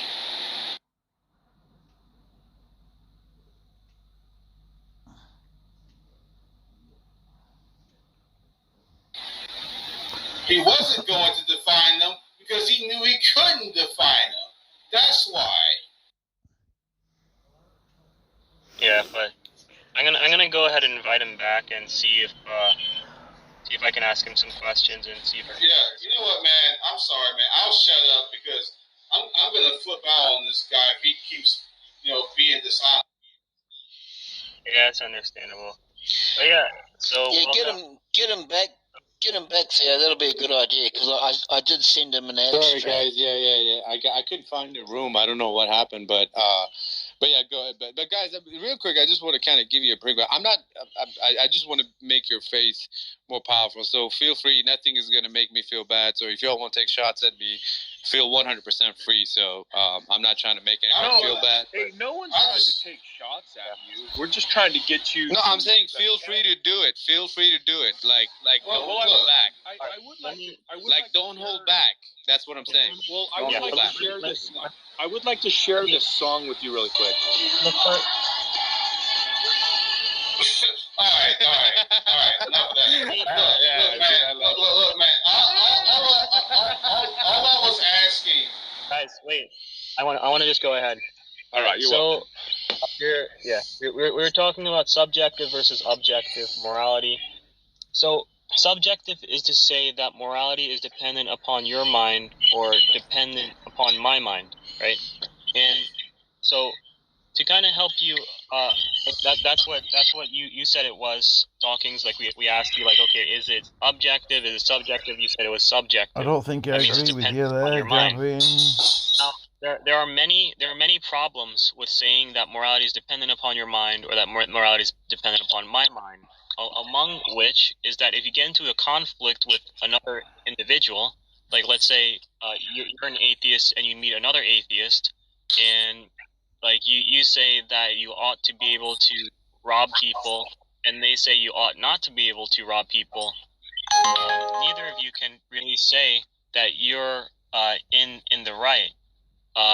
You'll just say like.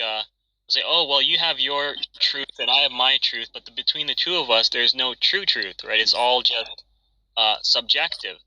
And to even further illustrate how subjective morality works, it is to imagine that you're on a beach and someone comes up to you with a stick, right? A stick in their hand, and they say, draw a line in the sand between good and evil, between right and wrong. Between good and evil, between right and wrong, draw a line in the sand. And you're like, oh, okay. I'll draw a line in the sand. And so you draw a line in the sand, you say, okay, I care about people, I care about dogs, animals, I care about plants.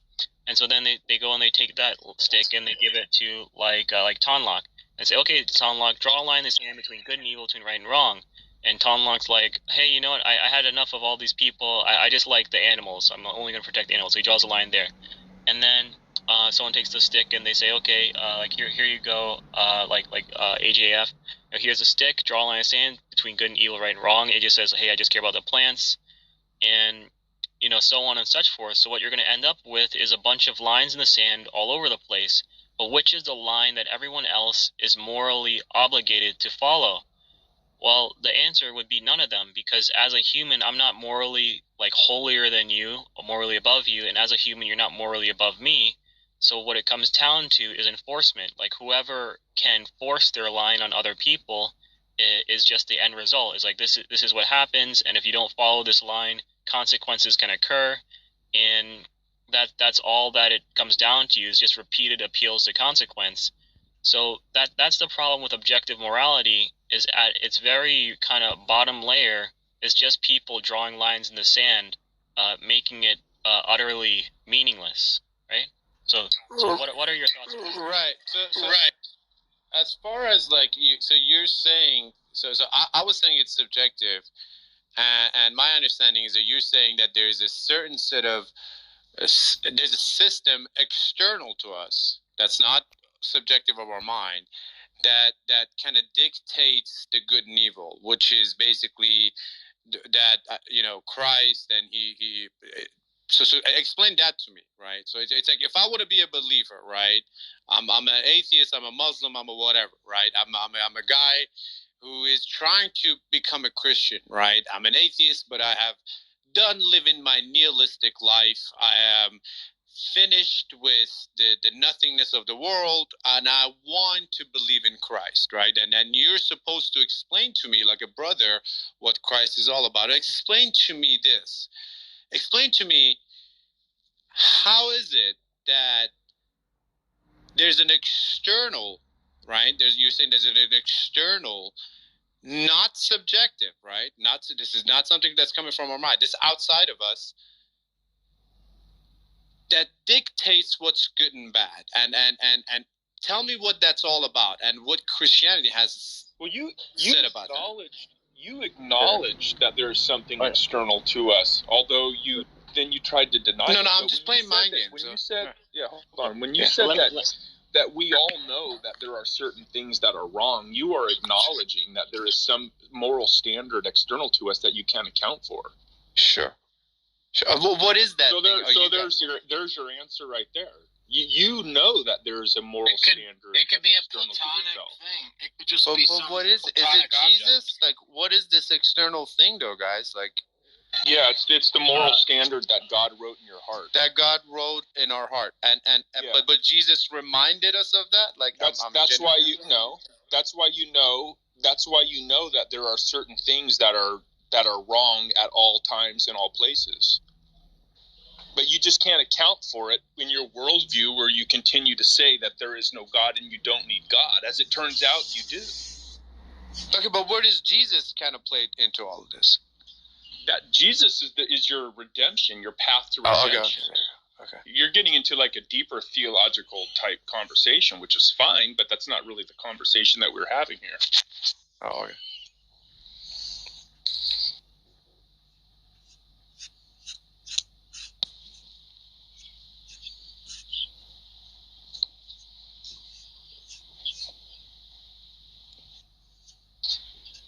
Are we all just taking a moment or something? What's going on?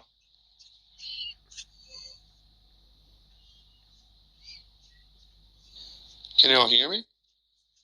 Did I get a bug again? I'm sorry. I'll need one more minute. Oh, that's fine. Okay, I thought I got kicked out.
Okay. Sorry about that. Go ahead.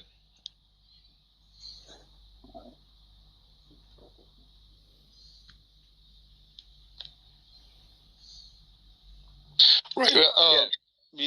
Wait. So are we talking to me? Yeah.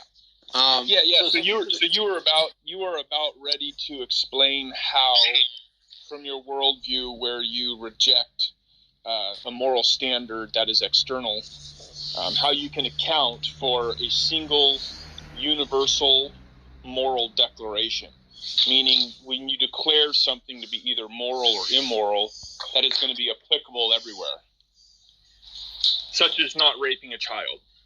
That's an example that you brought up. So how can you account for that? And I'm not saying that you're a bad person. I'm saying that you can be a good person, but you just can't account for that goodness. You can be a moral person, but you cannot account for that morality on your terms, and that's why your terms are wrong. That's the argument. It's not that atheists are, some cosmic bad type thing. We're just saying that you can't account for a single universal moral declaration. You go ahead and prove me wrong. Right. So okay, great. So if I am an atheist, but I still do good, where is that good come from in your opinion, or like, where does that good come from? So do you need me to repeat the question? No, but yeah, I understand. Your question is that where do I get my moral standards if I don't get it from an external world, and how do you define a universal law that captures everything when you're going to take our God away and take the people who brought his word? I understand your question, but what I'm saying is that I wouldn't be the only authority in doing that. It would be a combination of decisions that goes back to politics, that goes back to the legality of every country, the culture of every country. That's a big conversation, right? Yeah. So you're saying that morality is determined by a law? I'm not saying morality is determined by the law. I'm saying it's determined by a culture. It's a combination. It's a totality of all these different things that bring up our understanding of what morality is, and some of it is not. No, I don't think that. And another thing is that you guys are Go ahead. I'm sorry. Yeah. Well, so again, I'm just trying to be. I'm trying to be clear. So let me put it to you this way, okay? I'll present you with the true dichotomy. There is the God worldview and the not God worldview, okay? And there's a distinct line between the two. Now, when I explain something, I'm explaining to you these things from a God worldview. But you are on another page. You're over here on the not God worldview, saying that you don't need God, and I'm saying, okay, cool. We both agree that there are certain things that are absolutely wrong, universally, okay? And I'm saying that my worldview can account for those things. But how do you account for those things over on your side of the page, over on your worldview? How do you account for that? And you're saying, well, there's a combination of these things, which is like a legal methodology. Right. Yeah. You know what I mean? So I'm asking you how you would explain. I already explained it. On my worldview, okay, we're all made in the image of God, and that's why it's wrong for me to do certain things to another person that's made in the image of God. We have a moral standard that came from God from outside of the system. So us down here inside the system, we can't mess it up, right? We can't change it. Well, we do a good job of messing things up, but we can't change that. Those are moral absolutes. Just like in the days of Noah, everyone on the earth was evil. They said, we don't need God. We do what we want. The whole world became evil, but God's absolute moral standard stood, and everyone on earth was wrong. Right. That's what we're saying. Okay, so from our worldview, on our side of the page, God wrote the moral law in all of our hearts, including yours, even though you reject it, even though you deny it. Okay, from our worldview, even those who reject God, God wrote His moral law on their hearts, and that is why we all know there are universal moral absolutes. Hold on. That sounds great for a Sunday morning, but hold on just a second. how did God write stuff on our hearts? Because was that through the? It's a metaphor. Molecule. It's a metaphor.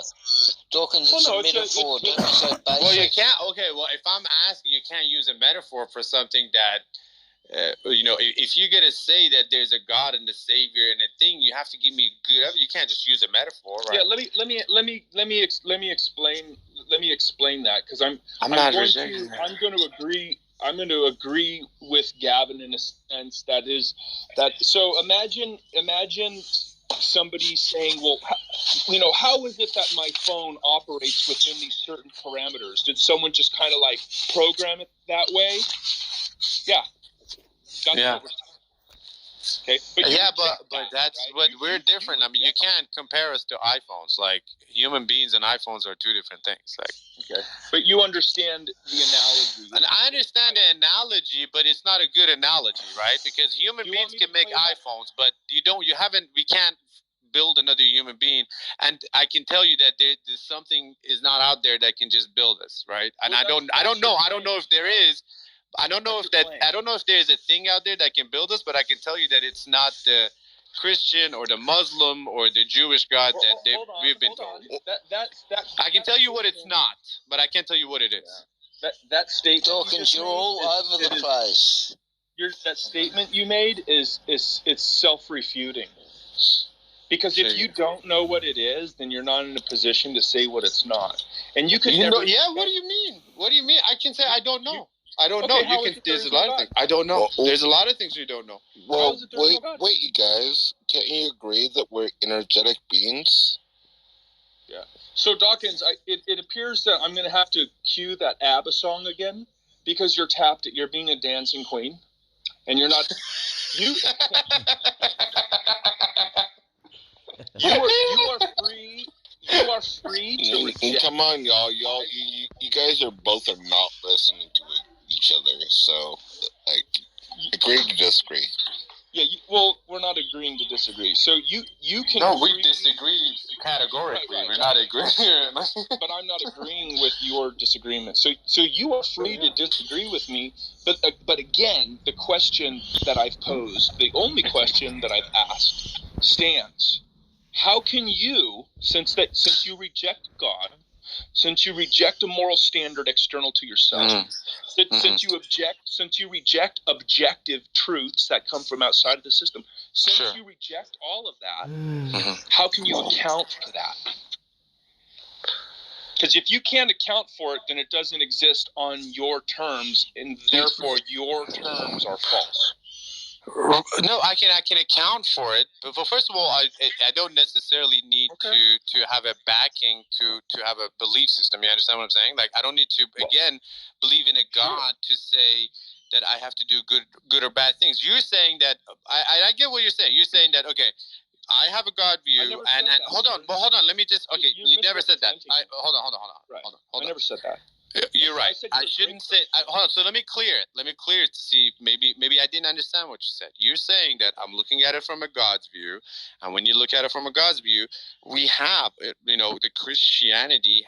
We have the reasons to do right. That's what you're saying, correct? And Christianity is the basis of why I don't do evil. I do right. Jesus died for my sins, and every day I'm going to strive and struggle to be good. Correct? So, am I understanding you right? You're kind of beating it up a little bit. No, I'm not beating it up. Okay, but am I wrong? I don't understand. Well, you are. So again, I've given maybe I'm two examples. All right. So try to focus. Okay. I'll change it. I'm going to give you the benefit of the doubt. Okay. So you have two people that are just exemplary by society's terms. You're saying, these two morally outstanding citizens. One is a Christian and one is an atheist, okay? So now they're both equal in the eyes of humanity, okay? So you're a great person. Thank you. As far as humanity is concerned. We're not saying you're not because you're an atheist, okay? We're saying that two people that are in equally greatness in the eyes of the world, okay? But only one of them has given an explanation for a universal declaration. The other one hasn't done that yet, and that would be you. You're saying, I don't need God. You've made that loud and clear. Okay, cool, great. So you don't need God for the 5 millionth time. How do you account for that universal moral declaration on your terms? That's the question. So one person says that A is moral. Another person says A is immoral. What do you do with that? How do you solve that? And like if it was Gandhi and Mother Teresa, how would you choose? Okay, well, hold on. Wait. Yeah, the Gandhi and the Mother Teresa kind of threw me off. So here's what you're saying. How do I account to be good? I don't have an account for being an atheist. You understand what I'm saying? So look, hold on. Let me kind of back up and see if I understand you correctly. The system of beliefs and more, and I think this is where you're gonna like it. So just bear with me real quick, okay? I understand that some of these belief systems that I have, don't rape, don't kill, don't do all these things, may be a combination of Christian, Muslim, Judaism before that. All of these different cultures have come together to give us a system of beliefs, right? I'm not rejecting it 100%. And I said that to you guys at the beginning. I said atheism, in my opinion, is not anti-religion. I understand that what you're using as your basis for good and evil may be somehow, somewhere, in my evolutionary perspective, yes, religion has helped all of us better understand ourselves, right? And better set in the moral structures that we live on. I don't deny that, right? I don't deny Christianity's role in that either. What I'm saying is that it's outdated, right? It's Windows 95, right? And we're on iOS 115. We need to update it. We need to upgrade it. And when we upgrade, we realize that we don't need God or Jesus or the whistles and the bells and the up and the downs to get to the good. You don't need it. Hold on, you Doc, can Doc, be good without. Hold on, what, you're going to let me finish? Well, no, I've given you a lot of time to go on, and you're saying the same thing, okay? So, okay, all of those things, I get it. From your side of the page, you don't need God and all of those other things you said. Okay, so, again, the question was, how do you account for a single, universal moral declaration? How do you do that? Since it's in the UN. Like you're asking for me. That's a whole hard question for one person to answer. But I think the UN's version is the closest one, and it's not necessarily attached to any religions. The UN's Declaration of Human Rights is a combination. That's a good example of something that's not godly, but it could be. Dawkins. I don't want to mute you. Isn't that divinity? Vibration, energy. You're not answering. Forget my question. You're not even attempting to answer my question.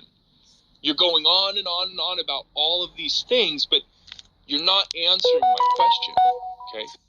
How do you account for a single universal moral declaration? It should be simple for you. If you, from your worldview, can't answer that, then you have a problem when you say that anything is absolutely wrong. But I just said the declaration that's in the UN, right? That's human right. What's in the yes, it's what's in the United. So the law. So the law is what determines if something is moral or immoral. That's what you're saying. A legal declaration, okay? So back in the times of slavery, that was a legal declaration.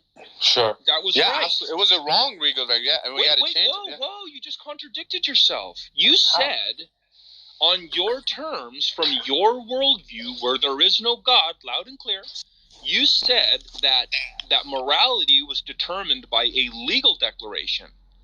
Okay? In World War II, Hitler, he decided that certain people were less evolved and it would be better for society to remove them. So he made a legal declaration that it is legal and moral to remove these certain individuals from society, from the earth. So he began his campaign to genocide, and he did what was right in his own eyes. And it was moral according to him and the people that carried out his vision, and it was legal. So are you saying that he was justified? Because that's what you just Absolutely not. But here's the difference. Well, wait a minute. How was he not? He's not. Well, let me explain. Because the difference between legal rules, including the Constitution, right? There's amendments. You can change it. But how do you change the words of the Quran, right? When you have a bunch of Muslims. Hold on. We're not. How do you change that? No, sir. You're pivoting again. No, you're pivoting again. Now you're saying that a legal declaration is sufficient, and then you're saying that you can change it. But that's what he did. He changed it. Yeah. Right. So again, when you say that a legal declaration is sufficient for a moral declaration, then all you're saying is whoever. Wait, time out. No. I didn't say. Okay, maybe. All you're saying is whoever is in power can make the moral declaration. Hold on. I never said that. I never said that. Yes, you did. Legal. Okay, those are the hold on. Then I apologize. Of your I take it back. I take it back. Then I don't know. Maybe my English was wrong. I apologize. Okay. I didn't say it right. Okay. I never said that a legal declaration within itself is moral. We don't know. We have the 13th Amendment, what would you right? add to it? The 13th Amendment. Hold on a sec. Jesus Christ. The 13th Amendment took away slavery. Like, I understand that, right? I understand that a legal declaration within itself is not moral. Because it's evolving, right? It's evolving. They could evolve that legal declaration right back into it, right? Because it's you said. No, because you need 2/3 of this. It's not that easy, though. On your terms, morality is evolving. If that's the case, you could never know where that apex of morality is. Exactly. That's what I mean. Those things change all. I don't know, but you're going way too in the deep end, though. You're going in the deep end. Here's the problem, and I'm going to remind you of a scenario that I gave you of when the United States pulled out of the Middle East. Those people that we deemed as terrorists rebranded themselves as freedom fighters, and they said that it was more. They made a moral, and a legal declaration. A religious declaration. They made it religious. They made a religious declaration. Yes, they did. Yes, they didn't make it. They didn't make a national one. They were Islamists. Calm down. They were Islamists. It was a religious declaration. You gotta add that in. Okay, Dawkins, I muted you, and I'm asking you to unmute. But I understand that I'm putting some pressure on you. Okay. You're not, though. I swear, you're not putting any pressure with the argument. But you keep pivoting back to religion. Okay, for the sake of the rest of this conversation, I want you just to assume that we're all atheists. Okay, you made it clear on your side of the page that there is no God, and I'm allowing that. I'm saying, look, on your side of the page, I'm gonna leave my side of the page, the God worldview. I'm gonna jump over to your side of the page here in the not God worldview. There is no God for the 5 millionth time. Okay, now you have these people over here in the Middle East that call themselves freedom fighters. They made a law that these young girls be turned over to them for the betterment of society. They made a legal declaration coupled with some other social declarations. As you said, they mixed it all together in a big cauldron, put some flame down to 350 degrees. They stirred it up, and poof, right? Is that what you're saying? So are these Taliban's atheists? Or did they? I'm waiting for you to answer me. But you didn't ask me a question. We're not talking about religion.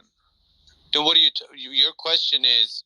I don't understand your question. So again, let me be clear for the sake of the room that now it's being very clear that you're just tap dancing.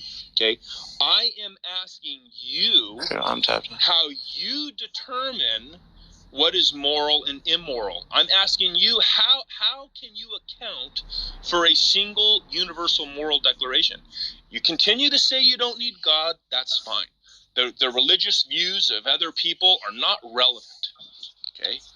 You said that it was a legal declaration coupled with a social declaration, all mixed together. I reminded you that you also said morality is evolving.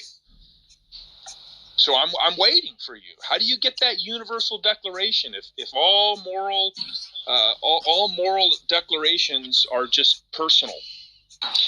If I don't have a moral declaration like any other religion does. No atheist can say that there's an atheism declaration that we follow, because that's basically what atheism stands for. It's against organized thought, right? It's against. You said rape was wrong, right?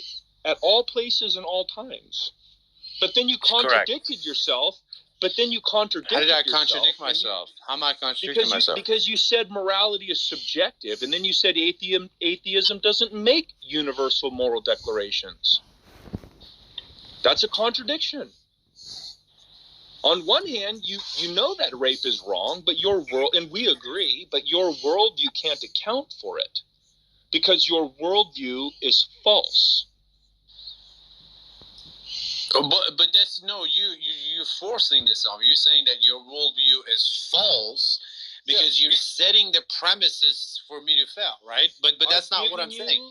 I've given you free liberty to explain away. I've adopted your side of the page. I've dismissed my side of the page. I'm just.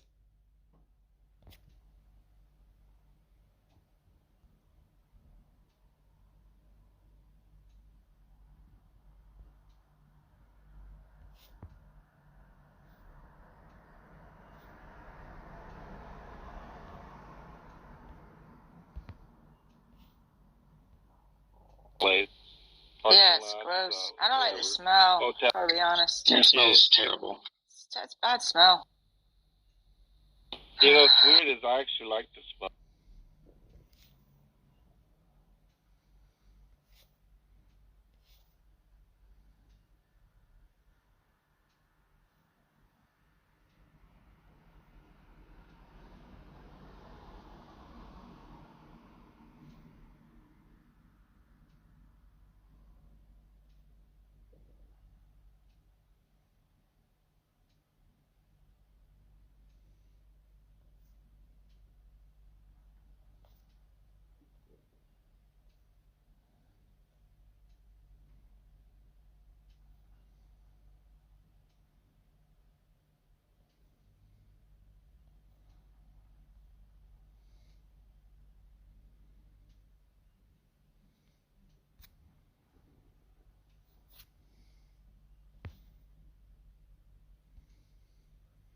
This world where there is no God. You fantasize this world, and you say that you don't need God, but it turns out, after we ask you a few questions, that well, actually, you do.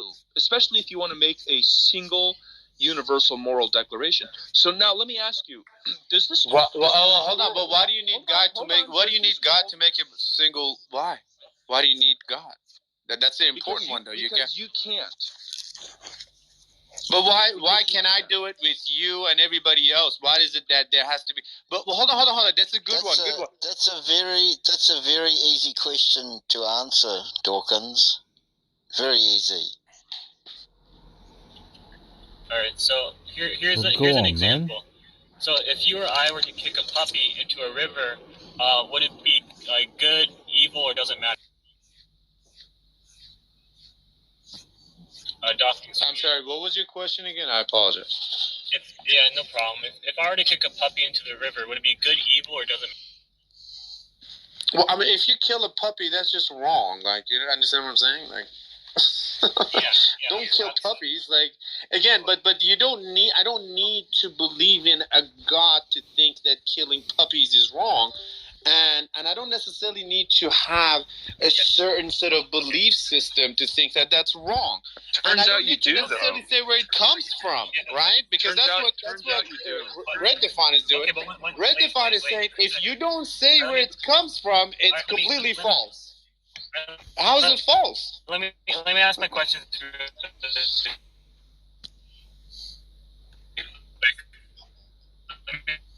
me ask my questions really quick. Because we can't, as in me, or we can't hear you. Yeah, Theo, man, I think you're glitching out a little bit, Theo. Theo, you're in the Matrix. But you're a bit patchy, Theo. Why is it wrong to kick the puppy into the river? Is root low on planet Earth in 51? Theo, you're in the Matrix, my man.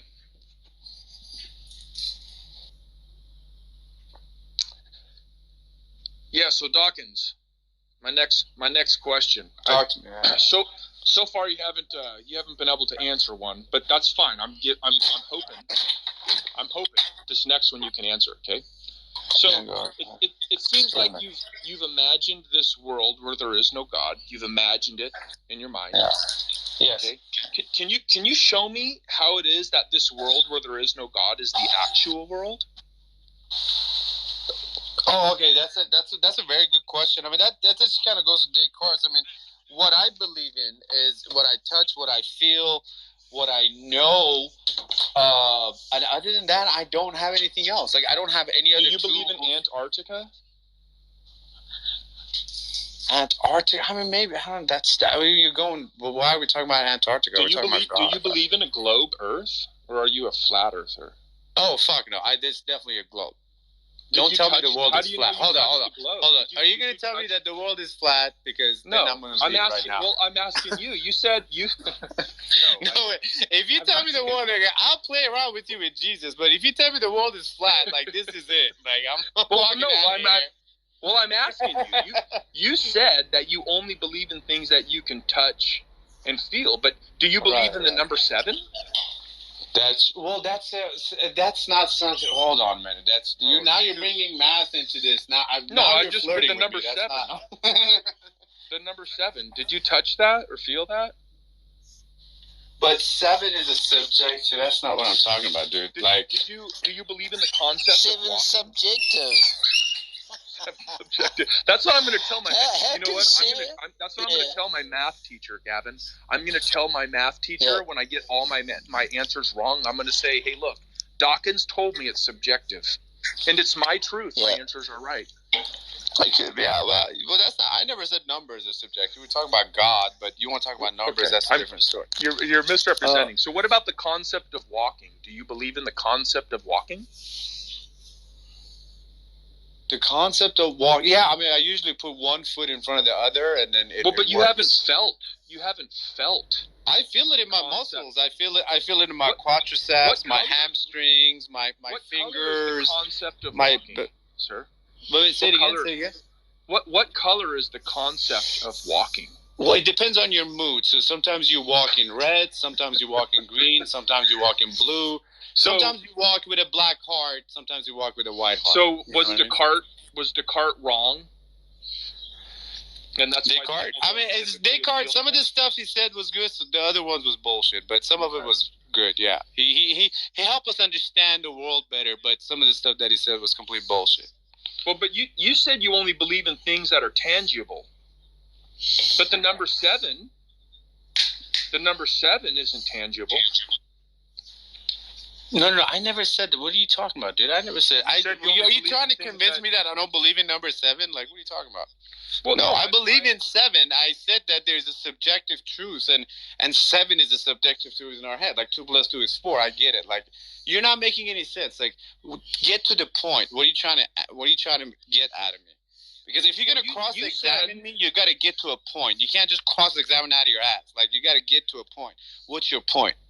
Okay, you said that you only believe in things that you can like touch and feel and smell and see. And some of the stuff that I believe in, I kind of take it in my heart. Like, for example, but it turns out that was false though, right? Because you believe in the concept of walking, and you believe in the number 7, and you believe in the globe Earth. But you haven't observed those things. You can't smell those things. Or you can't paint those things with a color or put them in a jar or weigh them, right? So you said you only believe in things that are tangible, things that you can hold in your hand or such. But it turns out that you believe in a lot more than that. Yeah, obviously, right. But again, what was the point? So what's your point? I'm just showing that you contradicted yourself yet again. No, you're getting me on semantics, but that's not getting us anywhere, Semantics. Like you're saying, like you understand what I'm saying when I say, like you get what I'm saying. You're trying to say, well, you said this and you said that, but yeah, that's not what we're talking about. The title was, does atheism lead to arrogance and immortality? I'm saying no. You're saying yes. Yeah. Correct. Immorality. You are immortal, by the way. Oh, perfect. Thank you very much. That was great. Thank you. Thank you. And that's what I wanted. Even though you reject that, let me ask you another question. Please do. Yeah, I like your question. Do all physical things derive from something that is physical? Since since you believe in naturalism, I mean, that's kind of like the chicken come or the egg. That's a hard question, dude. Like nobody can answer that question. Well, You're asking me. Well, you can't. I can. So, you're going like too deep. You got to come out a little bit. Like, okay, physical thing coming out of physical thing. Like, who the fuck knows about these things, dude? Like, I don't know. Okay, so let me explain that. Okay, so I want you to remember. Bring it out a little bit. Make it a list. All right. I want to remind you that when we talked about worldviews, the context of your belief system is totally different and antithetical. It is in opposition to our belief system. Right. Over here on the God worldview, we have all physical things derived from the mind of God. Yes. So all physical things come from something that is not physical. Now, if you reject that, right, then you're going to enter into an infinite regress. And infinite regresses are absurd. Because that physical thing needed to come from that physical thing, needed to come from that physical thing, and then the universe needed to come from something else that was physical, and that goes on indefinitely. How do you? So the solution to that is to say that there's a God out there, and then these are the places like okay, I understand. You just put it. You're very good. The funny thing is that you're smart enough to find the problem, but then the solution that you give for it is fucked up, right? Because you're saying this is messed up. You're saying that look, hold on. You're saying that hey, listen, look. If you want to believe a world where, a physical thing comes from a physical thing and then there's nothing, this is just one big chaos of we're all going to die, the dinosaurs died, and if you want to believe in a nothingness, that nihilism that's that's kind of taking roots in everybody's heart, especially these days, if you want to believe in that, you're screwed, you're stuck. And that's a scary world to be in. Is that what you're saying? No, well, see, but the thing is, you said you don't need God, but it turns out that you can't account for all physical things, and you can't account for moral declarations so far, and we're kind of just beginning. Okay, let's say, look. Let's say I account for it. Let's say I do account for it, right? Well, because again, now I'm gonna step on your side. Okay, I'm gonna come to the God. Now I believe in God. Okay, let's play it the other way. I'm gonna shift gears. I believe in a God, right? And I believe him in all respects. I believe in him from the Muslim age. Okay, and if you then I have you recorded, and you're a dishonest interlocutor, and I'll just brand you all over YouTube as a dishonest interlocutor. Hold on. Just don't kick him off the stage, guys. I mean, why'd you kick him off the stage? Well, he just wants to tap dance. Well, I know, but let him. But don't kick him off the stage. Hold on, but I mean, he's a little. We can talk to him. You can talk to him, but what I'm saying, he's a little out there, but don't kick him off the stage. Let him come speak. Hold on. Look I want to reiterate what happened. Okay, he made it very clear he doesn't want to talk to me, right? And then he called me a coward.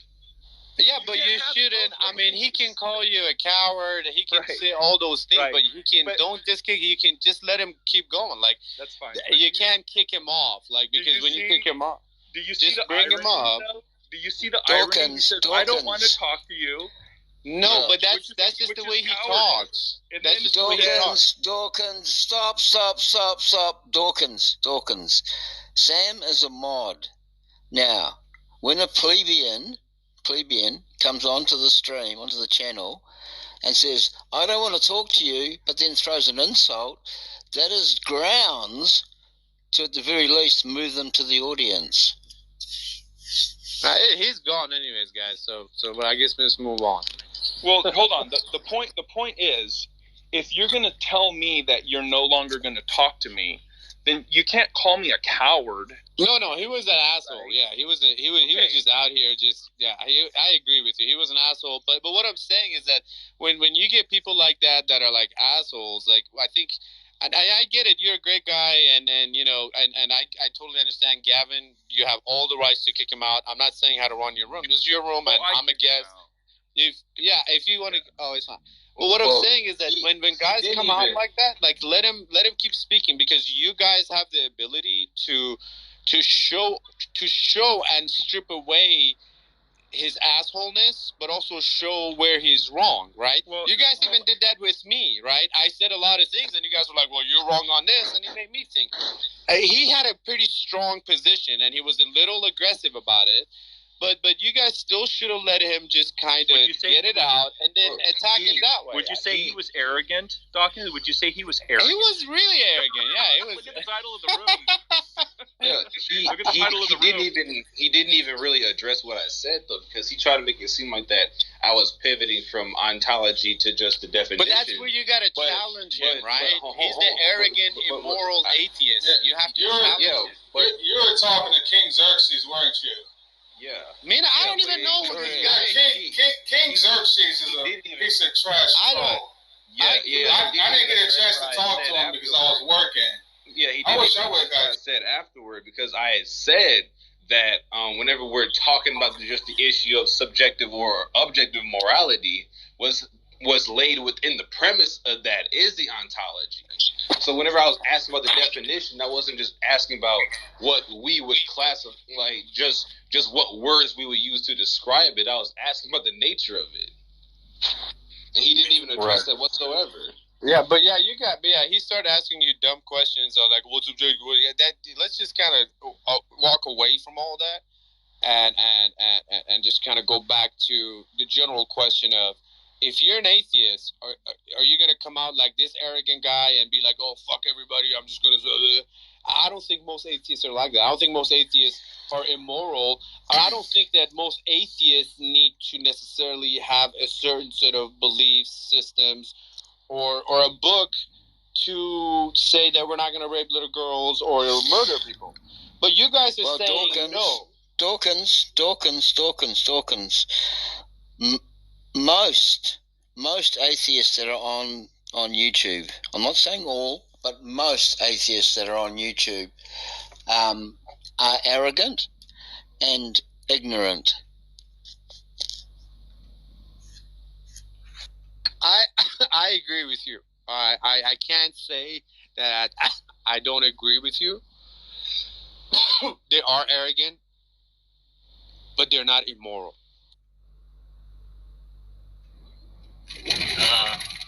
By the way, can you guys hear? Yeah, we can hear. Loud and clear, Theo. All right, sounds good. So you're saying like you don't need like a book to be moral, and that's completely understandable. So what we're talking about is we're talking about like metaphysics, or we're talking about like the whole actual state of affairs. We're talking about, is God above you or is God not above you? Right? That's kind of like what we're talking about. Not just the book. I get it. Yeah, I get it. Yeah. Right. But we're saying like, is God above you or is he? Yeah. God. So exactly. And I think that the whole issue is that, Redfine and AJF and I think Gavin, you guys are kind of saying no, God is above you. I'm saying that there's nothing above you, right? It's a bunch of crazy stars. I mean, we can get hit by an asteroid and die, right? It's a chaos. It's a beautiful chaos. I don't necessarily need to be scared of it. I don't have to have an anxiety over it, and I don't have to justify it by something that's bigger than me, or create something in my subjective mind, right, that tries to justify my anxiety about living in this world that's I don't understand, right? You guys are saying, well, you don't need to do all that, right? We have a solution. I'm like, what's your solution? Well, there's this Jesus, right? He gave his blood, and he washes your sin, and you can just take that, and anxiety can go away. I'm saying, okay, well, that sounds like a good deal. But, well, okay, so who is this Jesus, and how do I connect to him? And then all of a sudden, I am confronted with, well, there's a book, and there's a this, and there's, you don't understand, and, So that's what I mean. If you have atheists out there, and if they have to turn to Christianity, what are you guys presenting that's going to grab their attention? Because I haven't been impressed. I've been more impressed by what the atheists put out there, right? And so put something out there that shows that this external God that you guys are so holding out holding on to is going to help me in my daily life. Yeah, because I don't think he is. Dawkins, I'm gonna have to run. So I don't even know if I have time to go down this channel with you right now. But our job is not to convince you. Again, like, you know the truth of God. You've just suppressed it with your unrighteousness, and that unrighteousness. I'm not trying to say that you're some more from a human standpoint. No, you're good, dude. You're good. I'm not unrighteous person. You're good. The unrighteousness that I'm talking about is that you've committed at least one sin.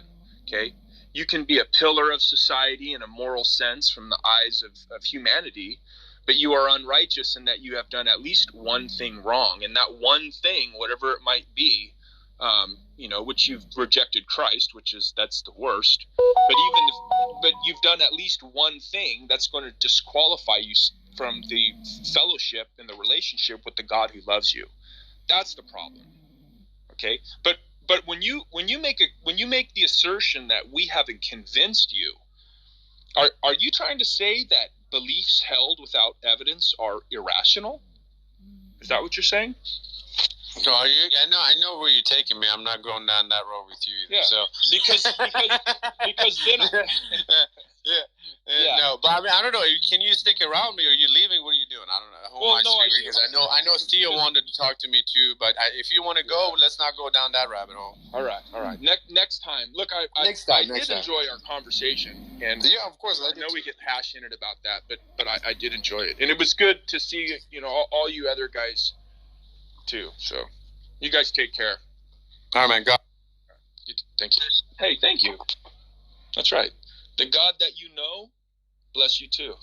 No, your God. Now, I don't believe in a God, but the God that you believe in, I hope that God blesses you. That's the God I appreciate it. Thank you.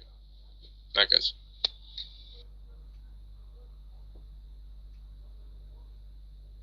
All right. Well, I'll be back one moment.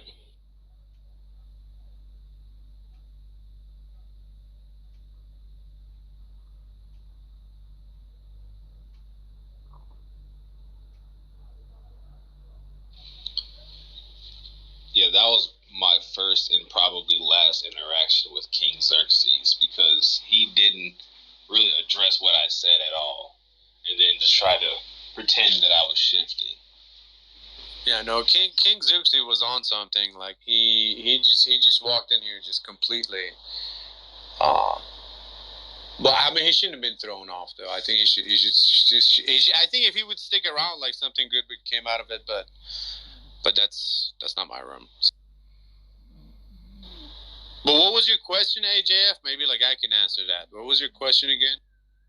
Oh, I was asking because like you had said that, well, we don't need a guide to the situation. We're not. Okay, I get it. Okay, I see. Okay, and then what's your question? Is it good, evil, or doesn't matter? I mean, I think it's evil if we kick him in just to get the laughs. Like, if it doesn't produce it, like if we do it just for laugh.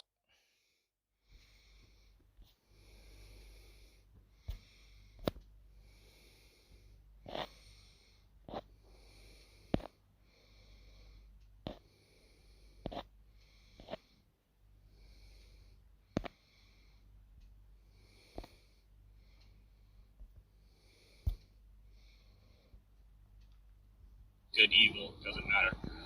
So basically, so if you or I, right, we kicked that puppy into the river, you agreed that it would be evil. Right? You said, hey, that'd be evil. You shouldn't do that. I shouldn't do that. So why should we not kick that puppy into the river? Is it evil to kick a puppy into the river because you say so, because I say so, or is it because there's like a group of people on Earth, like 51% of the people on Earth voted, oh, kicking puppies into rivers is bad? Like, why is it evil? All right, you got. I didn't understand a part of your question. You were going in and out. I think you're driving. But I think what you were saying. Yeah, I missed like a big chunk of it. I'm sorry. I missed. Yeah, I missed. I think you were driving. I could. Yeah, I'll restate, and then after Matt could take over. But yeah, so basically, I was just saying that why is it evil to kick that puppy into the river? Is it evil because you say so? Is it evil because I say so? Or is it evil because a majority of the people on the planet say so? Like 51% say it's bad to kick a puppy. Oh, I get it. That's a great question. Yeah, this I like Theo because he just like steps you into it. So here's the thing. I think that it's evil, and I said, and my premises for it being evil is because if you do it for shits and giggles, yeah, it's evil because we're not doing anything that produces life, right? Like we're not. If you kick a puppy into the river, it's probably gonna hurt him. It's probably may even kill him, right? So we're not doing anything that kind of adds and produces that zest of life. And I think as humans we experience that. We experience that zest of life, right? We experience it in different ways, right? Some of us experience it in religious beliefs. Some people experience it under the influence of drugs, and a combination of both. And some people just kind of meditate and get there, right? We experience its connectedness to the world where we want to grow and be. So by kicking a puppy in the river, there's no achievement, right? If he would have killed that puppy and ate it, right? Like I think we kept talking about an example of like a big cat that eats things because it's hungry. Like if we kick the puppy in the river because we're just gonna go get it and eat it, okay, that you can I guess you can justify that. It's still messed up, but if you're just kicking it for laughs and giggles and it doesn't add value to life, all right, then it is evil. Now that life that I'm talking about is something that's outside of anything external, and it's so vast and crazy that no God, including all the gods that we defined, can control it. It's chaos and it's crazy, and there's no God controlling it. It's just one big mass chaos, and we're in the middle of it. And I think that's beautiful. I don't think that should make us feel nihilistic, right? I don't think that should make us feel empty. I think that should excite us, right? We're in the middle of something amazing, and it can never happen again. But I think the idea of believing, there's a God, and then we're going to leave and we're going to go with him, I think that's really boring. It was great. It was a great story for us to get here. But it's an old story. It's a boring story. It's Windows 95, and everybody has iPhone. And so we need a new definition of religion or something better that captures our heart, right? That gives us that, assurance that life is good. Christianity, Islam, all these different Abrahamic religions, including Buddhism, they're not doing it. Mormonism, they're not doing it. None of these religions are going to do it. Okay. So we're going to have to come up with one. All right, but yeah, so Matt, if you'd like to jump in and take over, we'd be glad to hear what you have to say. Matt.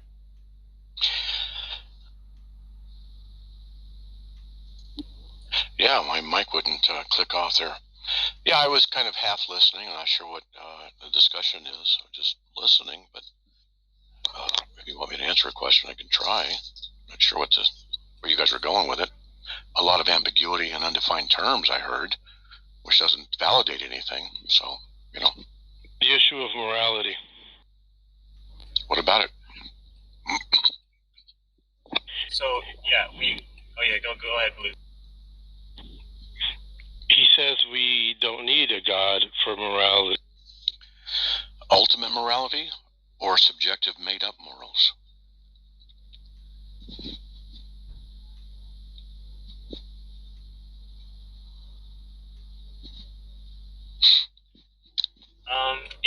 I guess I could kind of ask a clarifying question and such. So basically, we're talking about kicking a puppy into a river, right? And so, I was saying that it's evil to kick a puppy into the river, and the question is, okay, well, why is it evil? And we're trying to get to why is that evil, and well, what Dawkins was saying. Okay, I'm probably going to be breaking up. So Dawkins was saying is that it's the reason why we don't do it is because it doesn't feel good, or what was it? It's like I guess what was their specific reason for why we don't kick puppies into rivers? Like why is it evil to do so, Dawkins? Before you even ask the question, you have to justify the definition of evil. Yeah, what are your thoughts, Dawkins? Like, how do you justify the definition of evil? Or Well, I think I see what Matt wants to define some terms, and then we go from there, because he's right, we're all over the place. So I guess are you guys asking me what the definition of evil is? Like what is evil to me, or like what is evil in general? If you're going to say something is evil, for example, kicking a puppy into a river, all right, no occurrence or moral fact exists independent of other moral facts. No fact exists by itself. There has to be reasons, context, motives. But to say it's evil means you have to have a universal standard of evil. The reason you have to have a universal standard of evil is, I'll illustrate. You're standing 100 feet away from a man who kicks a puppy into the river. You're at a distance of 100 feet.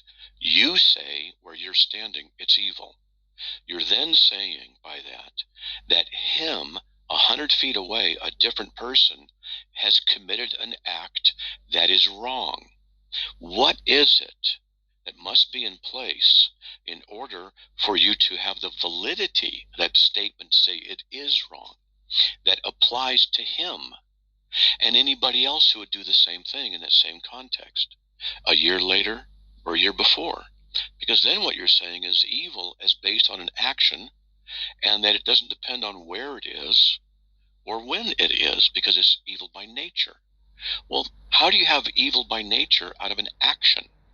A rock rolling down a hill, just on its own, is it evil?